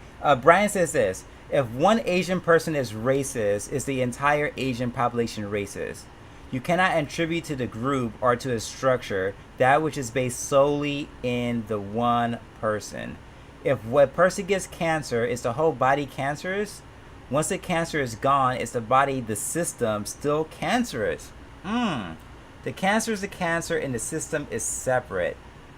What do you have to say to that? That's interesting. I agree with Ryan. So I'm gonna read Ryan's comment. That's on the Facebook one, right? Yeah. Okay, hold on. Let me read it right. Yeah, Brian, I totally If a agree. person gets cancer, is the whole body cancerous? Once the cancer is gone, is the body still cancerous? The cancer system is separate. If one if one Asian person is racist, the entire Asian population is racist. You cannot attribute to one group or structure that which is basically. Yeah. So no, I'm not saying that the whole system is racist. Okay. I believe that fundamentally we have a good constitution, we have a good set of laws. The way they are carried out, okay, is the problem. Okay, it's not the laws. Now there are laws that I don't agree with. But I said as a whole, I think the majority of our laws are fair and just. You know, if you kill someone, you should get life in prison or the death penalty. Okay, but now the thing is, if that person, depending on the person's status of wealth or their color, are you going to be more lenient? And there are cases where that does happen. And I just to show you guys that that case in New York is not anecdotal, I'm going to send you another case that happened in my state that I live in right now, Florida, where they pinned the police officer basically told them to pin burglaries on black people. So I'm telling you that it is a problem in America where they single out a race dependent on their skin color. That's a problem. And when you take it to a biblical stance, that was evident even in Jesus' day. The Jews were not friends with the Samaritans because they were prejudiced against them. You know, they did not get along, and Jesus himself curbed that divide against the Samaritans and the Jews. I'm pretty sure there was probably truth on both sides of the matter, but at the end result was that the Jews were prejudiced to the Samaritans. They were prejudiced to the Gentiles, and we all agree that that's wrong. Yeah, that is wrong. So I'm saying that those same problems exist today in the world and in America and in all 50 states. And I said the two links that I showed you show that it's still a problem today. Okay. So just bringing it back a little bit, what is wrong with the definition in your view? Is there anything wrong with the definition of social justice as people use that today, from a biblical perspective? I don't think there's anything wrong with it. Why? I guess I'm a little confused. I'm trying to find a good. What's the definition of that you have problem with? And I'll tell you, because as you said, there's many so the definition that I use, I do not see a problem with it. So let me see the definition that you use. Well, in that definition that we've been using, I do think that this notion of modern social justice tells people that you have been victimized and you are owed something, and I believe that is non-biblical and actually a destructive way for people to go through life, feeling that there is, because there are injustices in the world, but this notion that you are owed something, it can't be fulfilled. They're going to be permanently unhappy. But we are owed something. The Constitution says that everyone is endowed with inalienable. Interesting. No, I meant cash. To me, that definition of social justice says justice. Yeah. It's not saying that blacks are owed cash. I don't see anyone saying that. Some of them call for reparations, but reparations is even more than just money. But I don't see anyone say that, social justice means we take money from people and give it to blacks. No.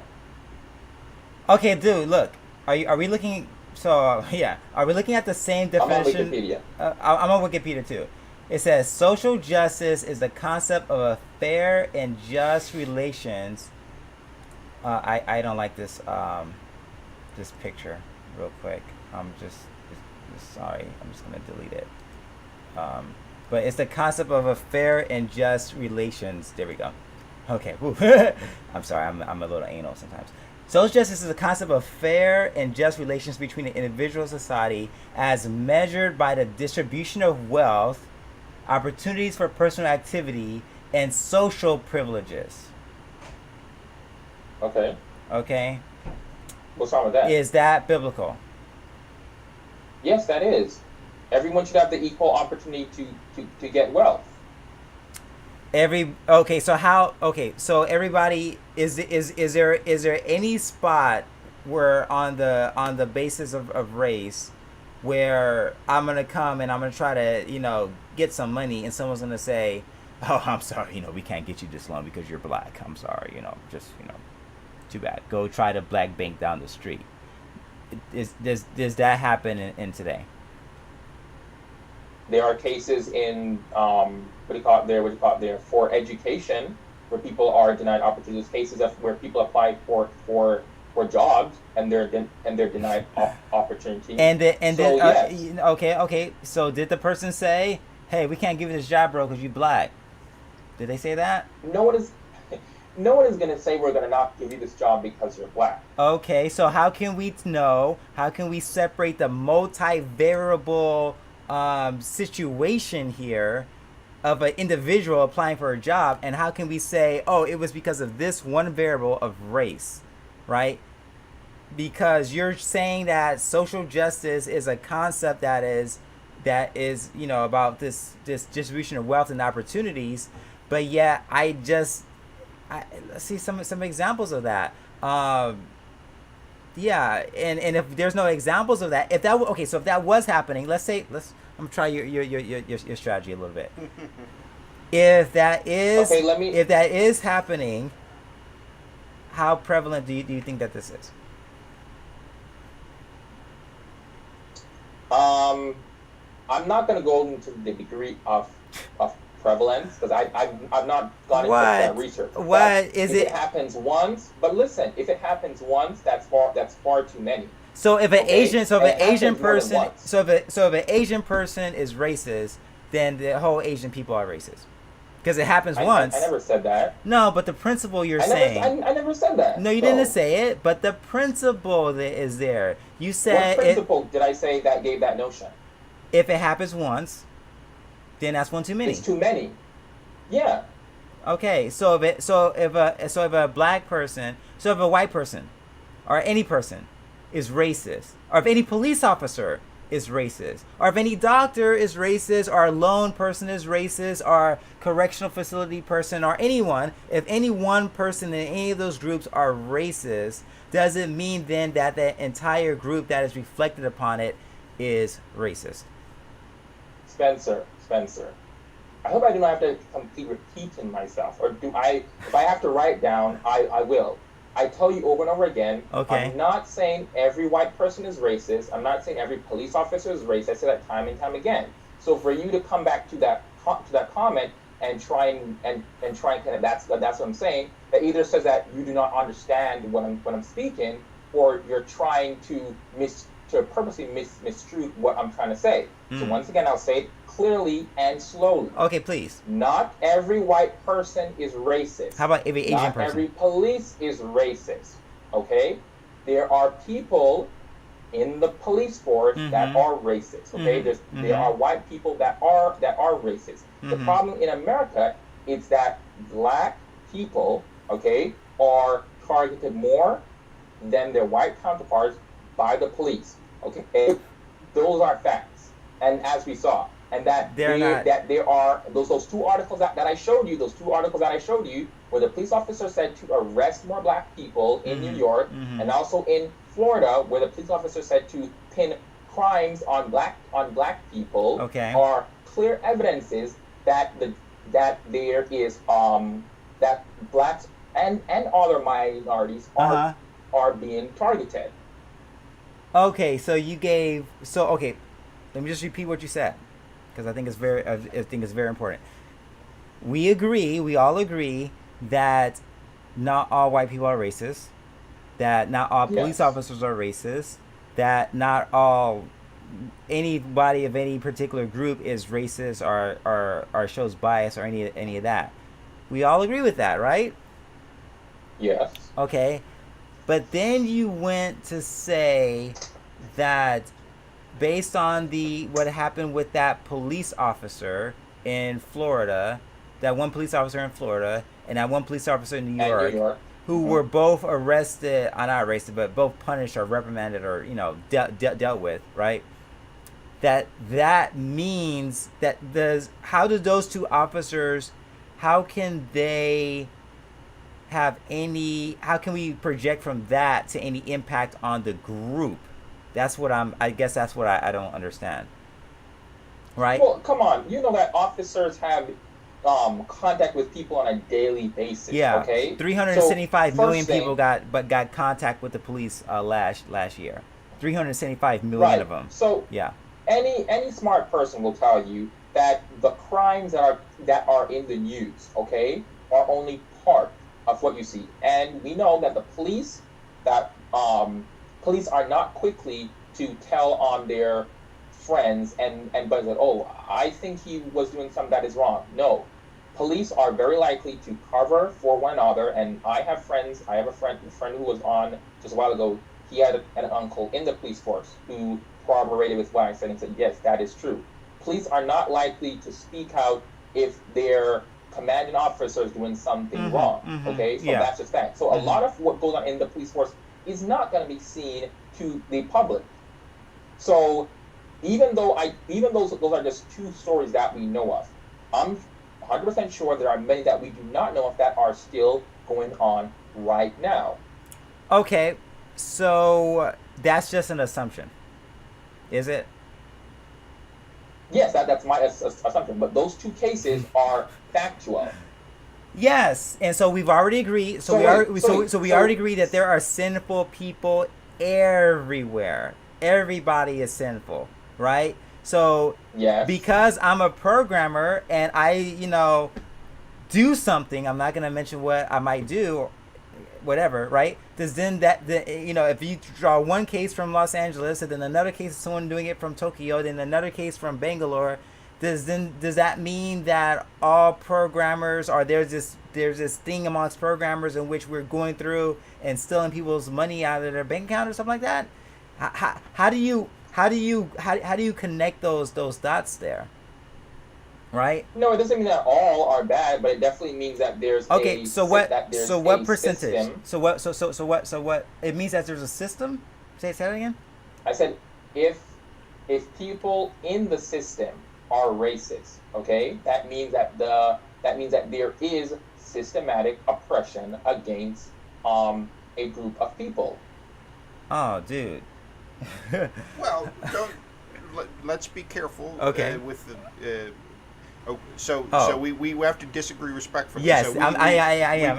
I'm just processing it. We do disagree with that respectfully. So okay, yes. So for it to be systemic, then there's got to be authority and leadership that is where it's internal policy. So if that guy you mentioned, if he was the chief of police or he was the the chief of patrol, and he was getting up in front of his cops and he was telling the group openly that they were going to do that stuff, and he'd been doing it for a long period of time.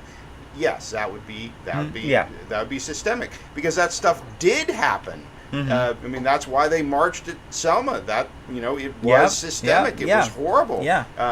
But what a lot of us are struggling with today is we just don't understand why it's believed. Like for me, when I see these famous injustices that get in the news, which I believe personally are pretty isolated compared to the 300 million encounters that people have with police. What I see when I do the research is that often these towns have black people in positions of power on this argument of it being systemic. Okay, so sure. For instance, with Arbery in Brunswick, Georgia, that's a black mayor, that's a black chief of patrol. Okay, so when that story came up in the news, if I'd found that it was a white-run town with a white mayor and a white chief of patrol, then I would have been much more like on your side of this argument. Oh, wow, that's a little infestation of dark, evil stuff. But when I saw, it's a black mayor and it's a black chief of patrol, then that, for me, I'm immediately stepping back from that notion that this is systemic. Maybe it's just these two bad guys. And I think that's where a lot of the heat and the tension is in the country right now. Is one side is saying it's so systemic, and the other side is saying no, it's so isolated, and that's part of why I showed up tonight to have this discussion. Yeah, So those two cases that I showed you, aren't those evidences of systemic racism? Well, our position would be no, because it's what we see is isolated incidences that were actually adjudicated. Okay, but okay, let me ask a question. Let me ask Like Ferguson. Ferguson was systemic, right? I mean, you know that they actually found, like, management. My recollection is they found that management was abusive and allowing these types of abuses to happen over long periods of time. That's my recollection. Is that they found this in Ferguson? They found this actual systemic racism within the police department. Is my recollection. But again, I feel that what we've seen is that level is rare. What they found at Ferguson, it's not happening everywhere. But for it to be systemic does not mean that it's happening everywhere. It just has to mean that it happens on a systematic level. What do you That's mean? all it means. What do you mean by systematic? Everywhere. What do you mean by systematic? It happens. The police is a system. So if it happens in the police system, then it's systemic. Systemic would mean, yeah. Systemic, in my opinion, would mean that this is an official policy of the people running the organization that they. That's not what it means, though. Okay, I mean, so let's use your example of what it means. If that's the case, if systemic means that just one person in the system is doing it, then I think systems are made up of people. Right, then we're never going to solve the problem because we live in a fallen world full of sinners. Yeah, I mean, if one cell in the body has cancer, then does that mean that the whole person has cancer? That the body's cancerous? I mean, I don't. If one cell in the body has cancer, does that mean that you need to go on chemotherapy because you have cancer? Does that mean that the body's cancerous? That means that you have cancer. That doesn't mean every cell in your body is cancerous, though. But that means that you have cancer. Does that mean that you need to go to the hospital and get chemotherapy right now? Because one cell in your body has cancer. That means you. Well, we all have cancer cells. Of course. But when you have a disproportionately amount of cancer cells in your body, yes, and you have a cancer tumor, then yes, you need to go to the hospital. So, does every cell in your body have cancer? Is cancerous? No. But you have enough cells that require you to go to the doctor. Okay, so what is enough? Right? Because you just mentioned two cases. So is two cases? Does two cases mean that there's a systematic problem with racism or whatever in the structure of these things, or does it mean that these are just two guys doing things very, very, very bad? Well, common sense would tell me that if there's two cases, then there's probably a lot that we know of. Then there's probably a lot more that we do not know of. Just like the whole Me Too movement. Before the Me Too movement, interesting. Before the whole Me Too movement, what do you call it there? It would probably be easy to say, sexual assault does not exist in Hollywood. Afterwards, okay, you can see, wow, it actually does. So just because you don't see something appear on the news doesn't mean that does not mean it doesn't exist, okay? It's probably means that it's not reported. And when it comes to things like the police force, we know that police are not very quick to tell on each other, as is evident when those 57 police officers resigned from their post in Buffalo out of protest for those two police officers who pushed down the guy. So they like to cover for each other, okay? And so it's very much likely that a lot of what goes on in the police force is not reported to the public. Okay. Okay, let's say that we got these two people, these two officers, right, acting unjustly. We're gonna there's some variable or multiplier here. If it's 2, then you have what, 4 in total, or do we have 4,000 in total? Because the police system in the United States consists of many hundreds of thousands of officers.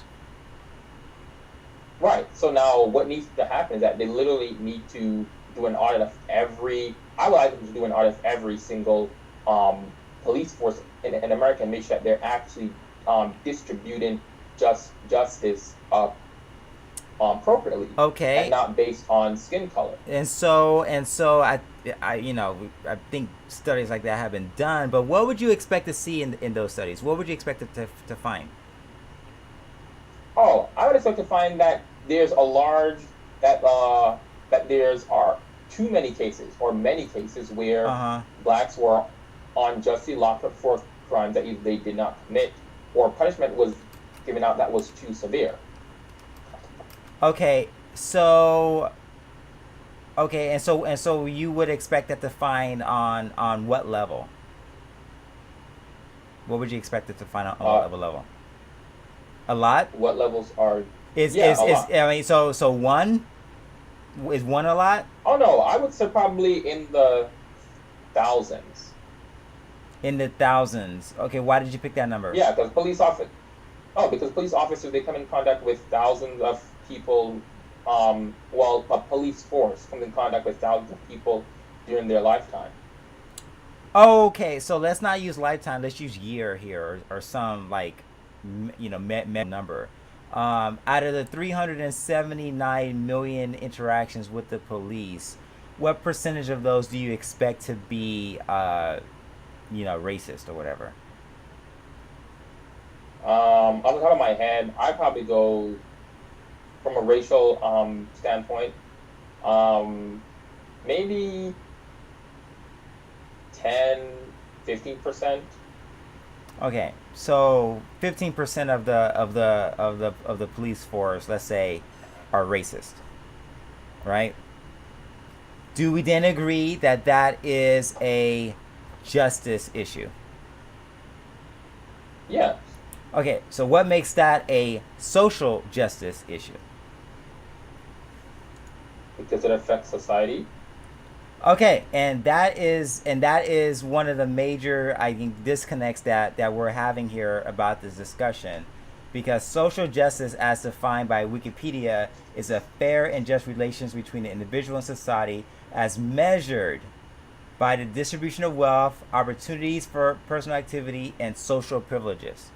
Okay, you see, so so what you're saying basically is that 90% of interactions with the police are not racist. Okay, which I think is a good thing. You can never get to 100% because you're gonna have some racist people out there. I think that's the thing right there, right? So the problem is that when you have people going out there and using this term social justice, they're not talking about the same things that we're talking about when you have an individual who is acting outside of the system, right? There's nobody in the system itself, in the police system, right? There's no law or rule or procedure or way of doing things that make it to where it's targeted towards an individual based on the color of their skin.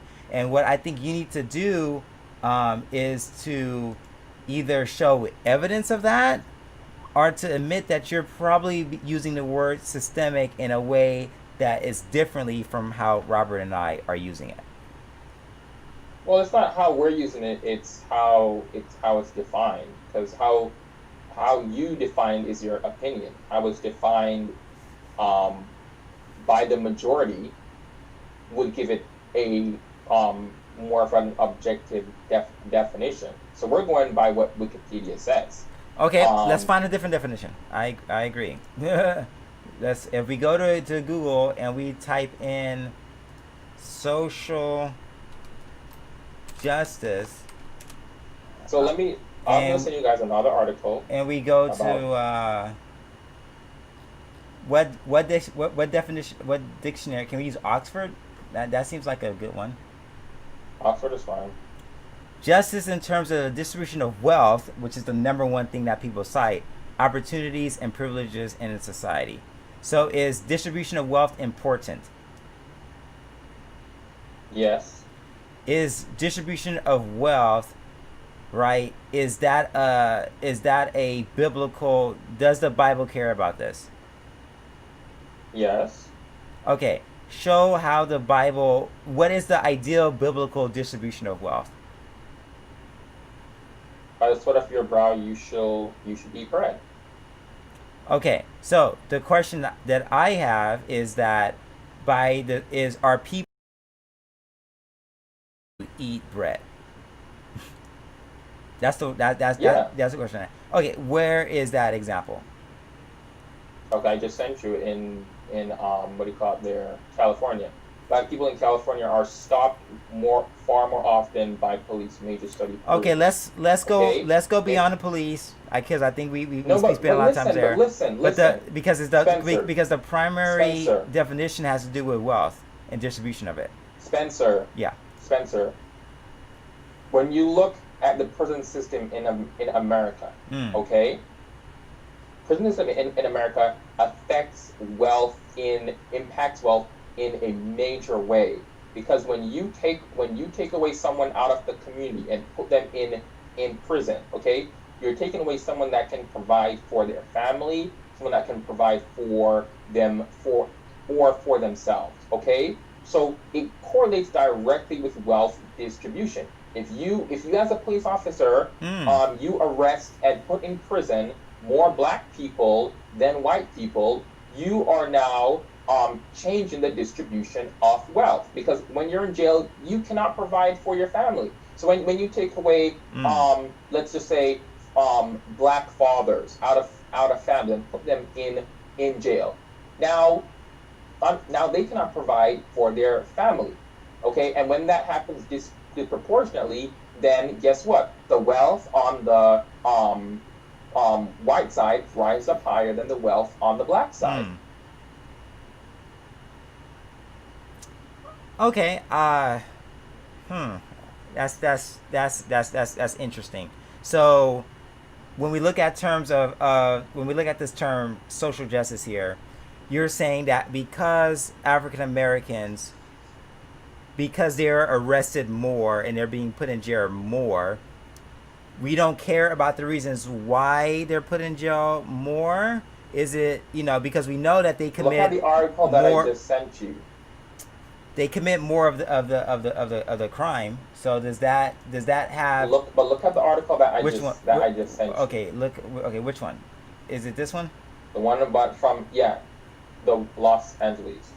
Black people in California are stopped far more often by police. Major study proves. Okay, great. This is a study that shows that black people are stopped by. Okay, now we gotta ask why. So let's look. Okay, black people in California were stopped by the police. While I'm reading this, you wanna mention what you wanna say something with respond to that? Well, I think we brought our concern up regarding this, that there are more. The data I presented showed that 52% of the homicides were done by black people, even though they make a smaller percentage of the population. So that would be a potential cause for why there would be more stops. And I know it's unpleasant. My friends have told me they do not like being stopped, but there is some evidence here of why it might be the case, and that evidence is not necessarily because the police officers had a dark, racist heart.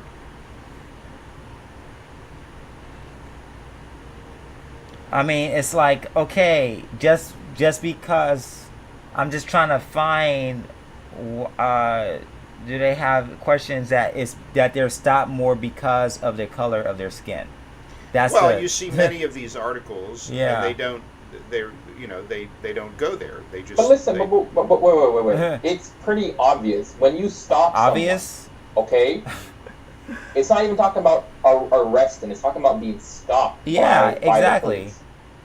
Okay, if you are physically stopping more black people than white people, what other cause would there be but on race? No, because they have more APBs. There's more crimes that have been reported. They've got they that's what their job is. It's because there have been more crimes committed by people of fitting that description. I think we're really onto something. Fitting the description of being black? Right, yes. When that's actually not true, because whites make up 72% of the population.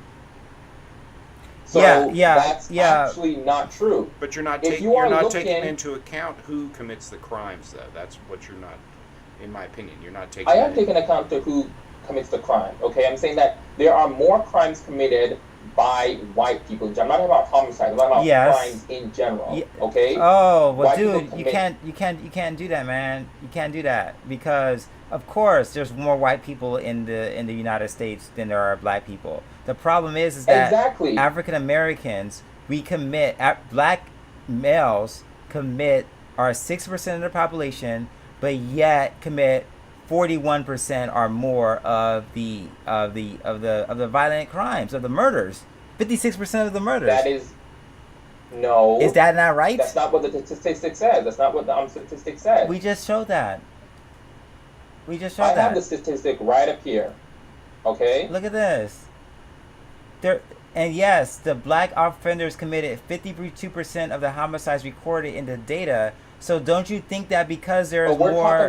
We're talking about homicides. I'm talking about crime in general. Right, but who are they looking when these for? Officers, they're looking for the murderers when they're driving around and they're... Oh, wow. So every single time a police stops a black person, they're looking for it's because they stopped them. No. Look,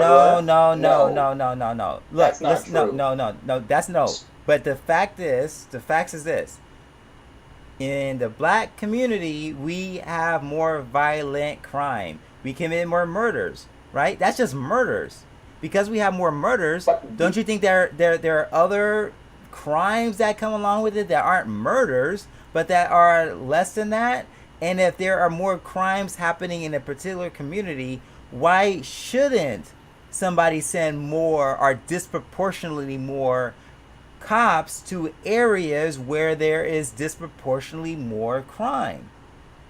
You see, listen, and in that case, you're going to talk about homicides. No, but I'm talking about crimes stopping people and making arrests in general. Yes, okay? And I'm willing to bet you that they are stopping people and making arrests in general in places where there is more violent crime, not based on the skin color of the officer. And I bet you that based on the article that I just sent you, if they said because they are black, they're literally stopping more people, more black people than white people. The one I just sent you from California.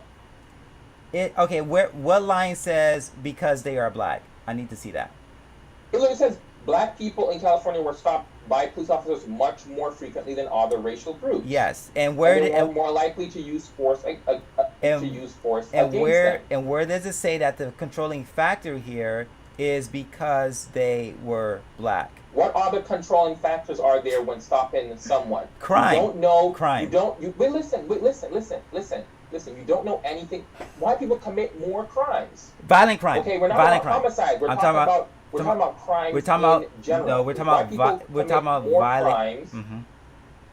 If white people commit more crimes, then they should be stopping white people more than on blacks. So if I lie on my taxes, right?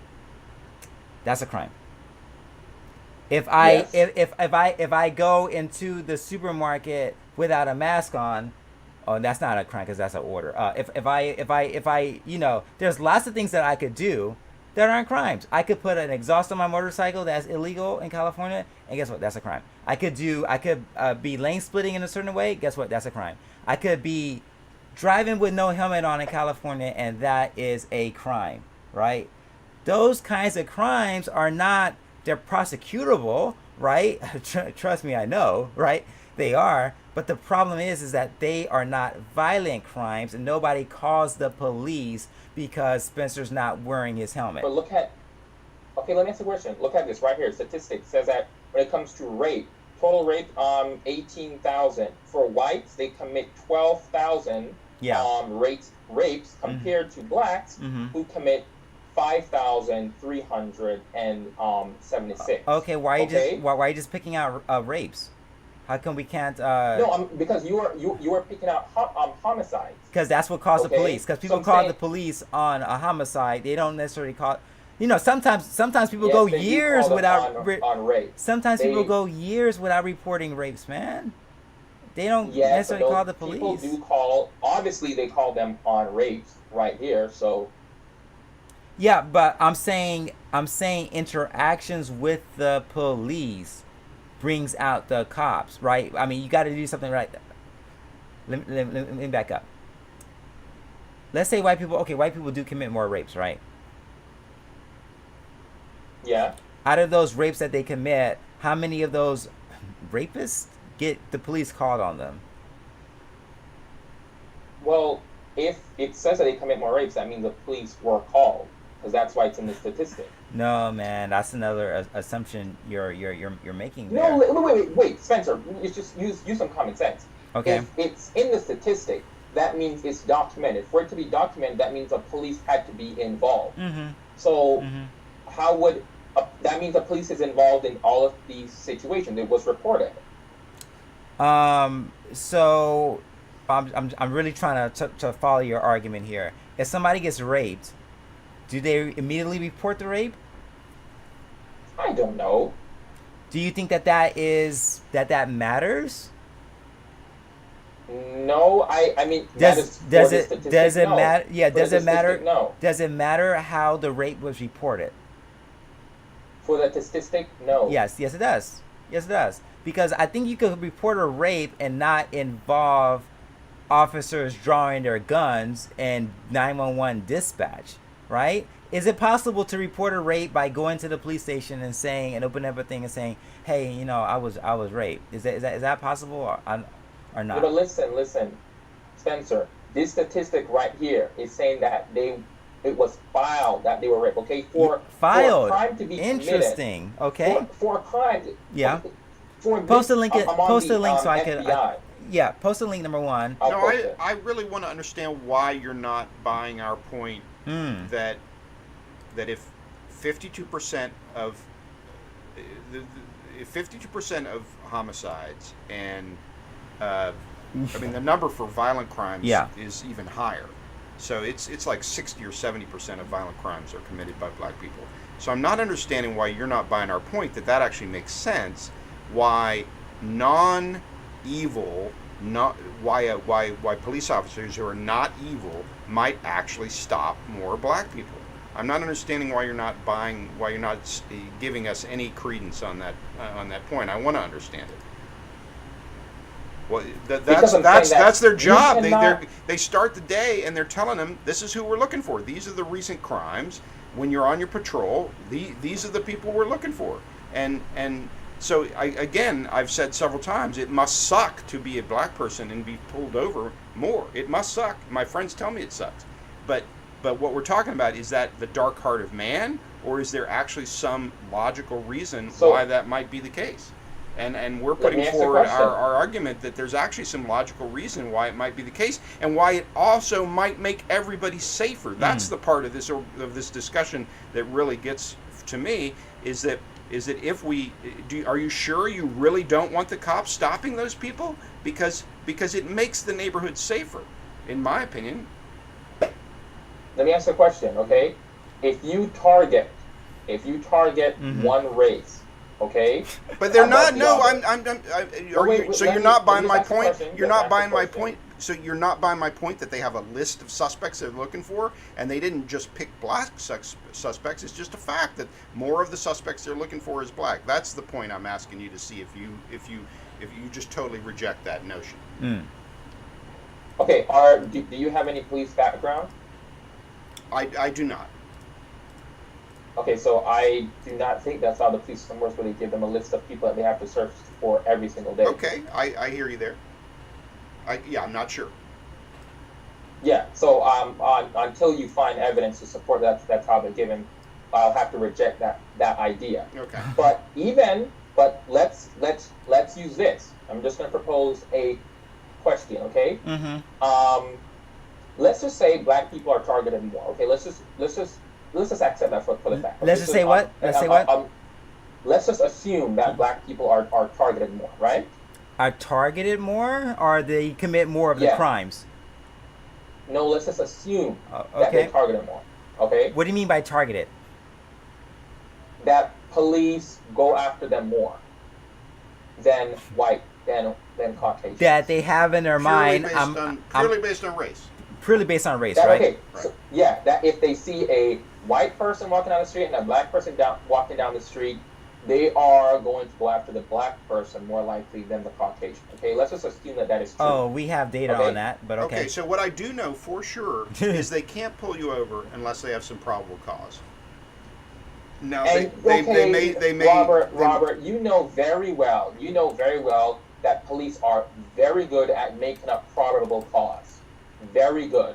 They doctor police reports. They doctor probable cause. And you can see with Laquan McDonald when they claim that, oh, he turned around and pointed a knife at them. No, in the cell phone cam, he was walking away with the knife and they shot him in the back, okay? Same thing with George Floyd. In the police report, they claim, oh, his death was not a result of the officer kneeling on his neck. Now we know that it is. So probable cause is very skewed when it comes to police. But you're making the assertion that what is normal is that they cheat on probable cause. That's the assertion you're making. Whereas so that is the huge disagreement right there. That's the huge national disagreement right there. Right, that's it. That is it. Right yeah, there. yeah. So how are you able to make that claim? Make a claim on what? The article that I just showed you. But those are isolated. You're taking isolated incidents out of hundreds of millions of interaction between police, and then you're mapping those isolated incidents of true injustice. The article. So wait, pause. Yeah. The article said 1.8 million. You think that's isolated? They took an analysis of records of 1.8 million. Right, but my assertion is that 90% of those were valid probable causes. Mm-hmm. And so you're taking because they were black? None of the articles that you have cited says it's because they're black. If you stop I'm not saying arresting, just stopping. If you're stopping one race more than the other, that is unjust. Can you see somebody's race in a car at nighttime?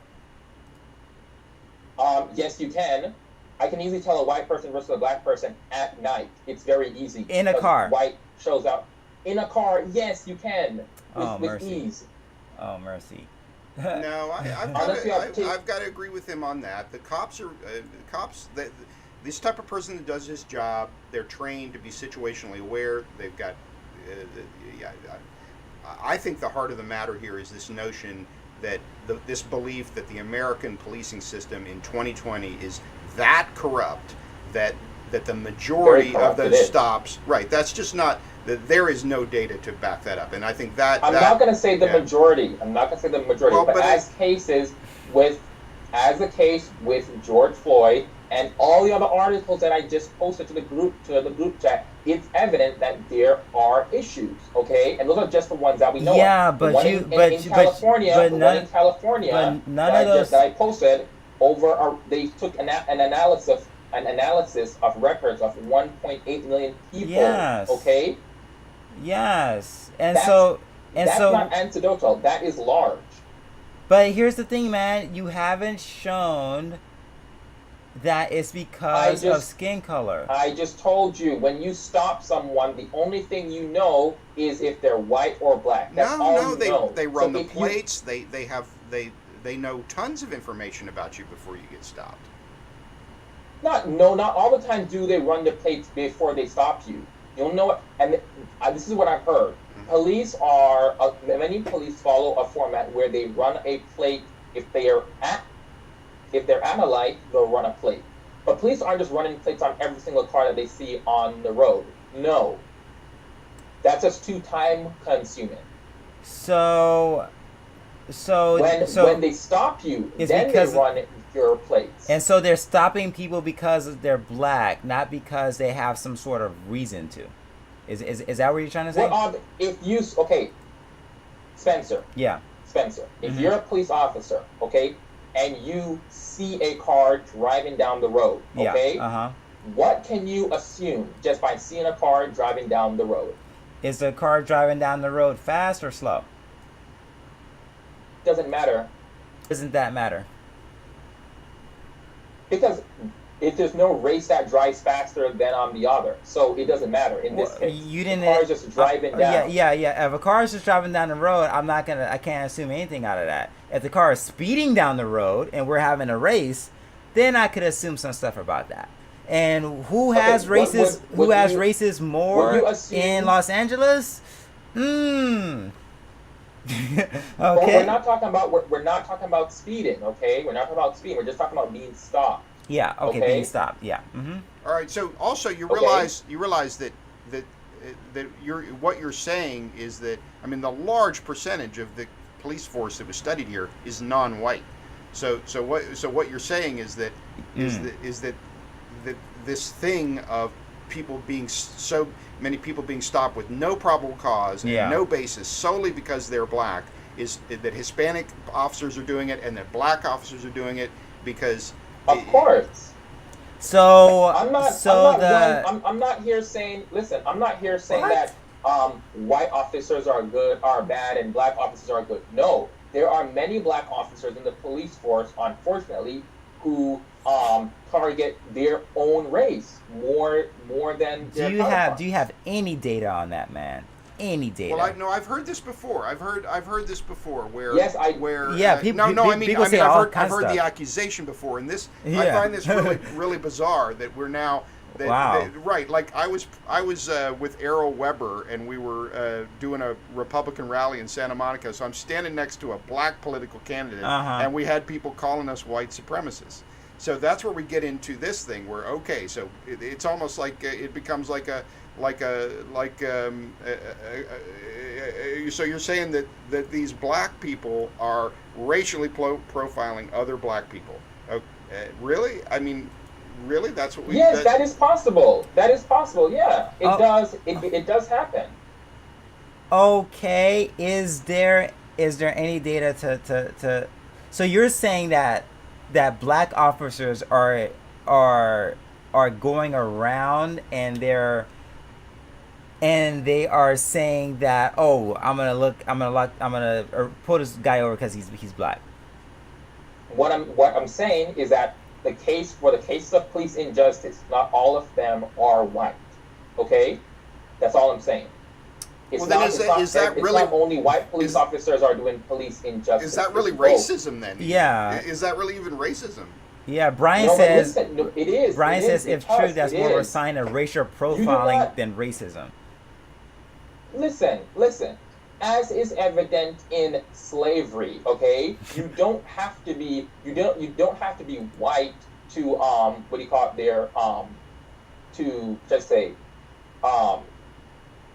to promote or deliver racism. No. Okay, there were many. I'm not going to say the proportion. Okay, but there were some.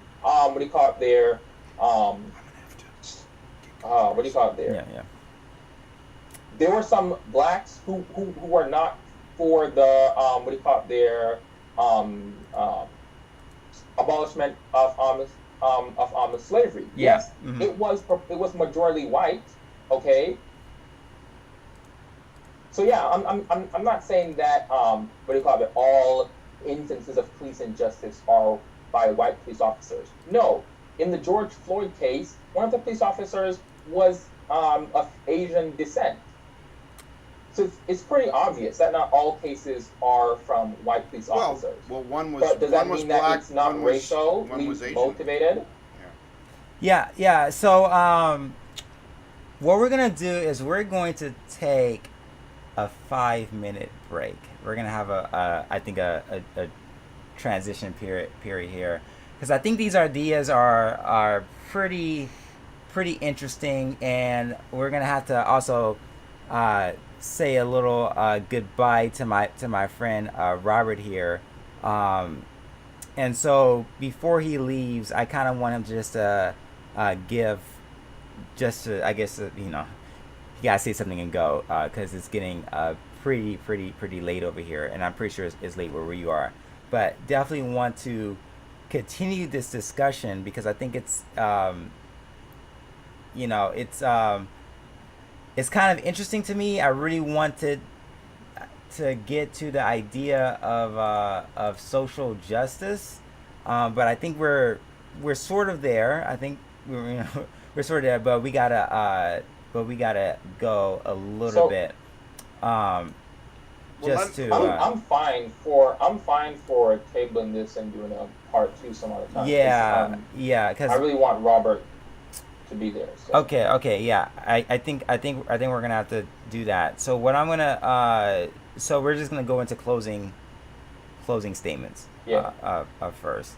So which one of you guys want to go first? Yeah, I'll go first. So okay. So Michael, it's an honor having this discussion with you. Mm-hmm. I really it's been in the air that one of the things that people have said is that Americans have not been having this discussion. So I think it's good for us to be having this discussion. And you're just meeting me tonight, but my heart is for a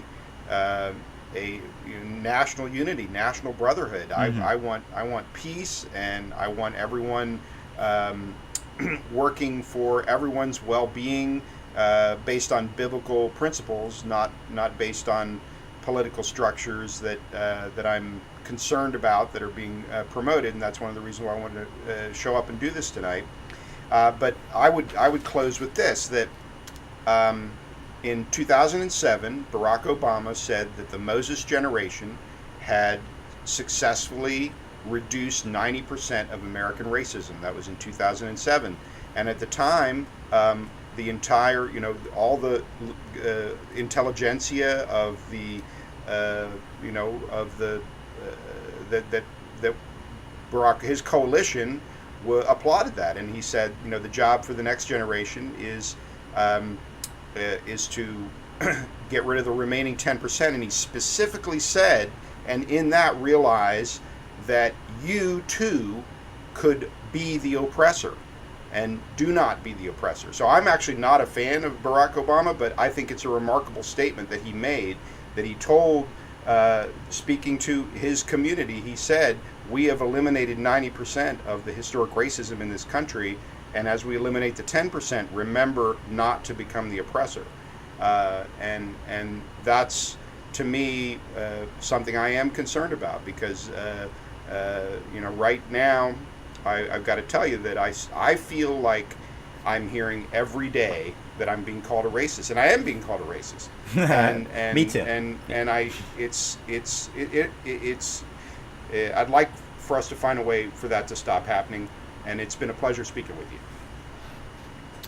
Cool. Okay. Well, it was definitely a pleasure speaking with you two, Robert and Spencer. Definitely, if not. Last time I spoke with Spencer was years ago, so it's definitely I'm catching up and everything. But I see your posts on Facebook constantly, so I most of the time I don't reply because I don't have time for discourse at the moment. But yeah, and I would just like to say that in the grand scheme of things, coming from a Christian perspective, I believe that the true eradication of racism will happen when Jesus comes. Okay, before that, it's good that we should push towards the eradication of racism, but because it is a sin issue, it will never go away. There will always be people on the earth who are racist, but it's definitely our duty and our job to advocate for it to be eradicated, for laws to be changed and all for whatever to happen, for it to be done away with. And in regards to, You like I do not count. I count Caucasian as my friend. I do not hate Caucasians. I do not Yeah, yeah. see them as my enemy. I believe we can work together. I don't believe anyone is born a racist.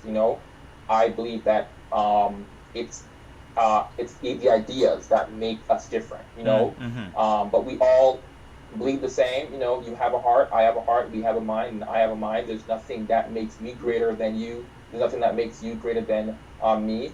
But I do believe that in a country as America that was built upon slavery, it's nothing that it's definitely wasn't gone just because of the abolition. That was a start, but there's more to do. MLK, he did a great work, but there's still more to do. And as is evident, with the George Floyd case and everything, we still have a lot to do to end the oppression.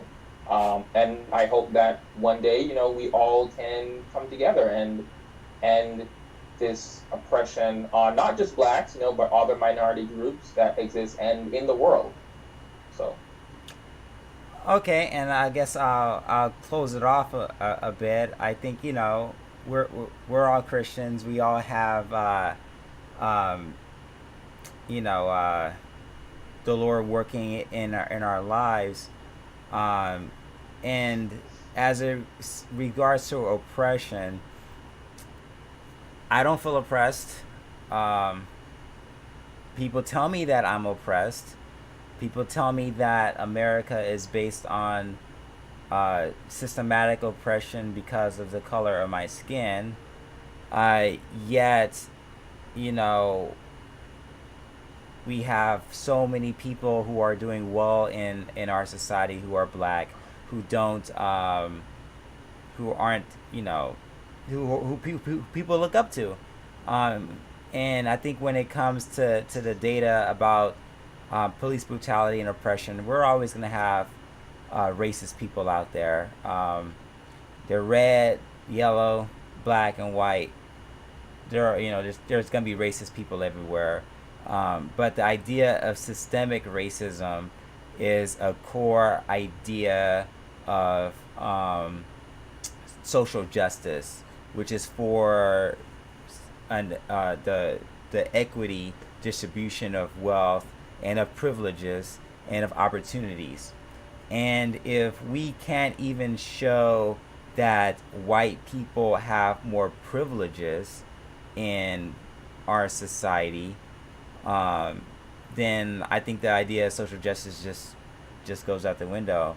I appreciate you for coming on and for sticking on and for having this discussion.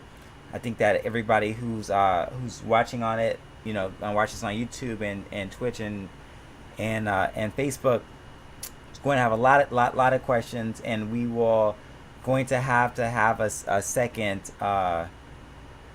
one, a part two, to really dive into this idea of oppression, and are we oppressed as a people, and if so, what do we do about it?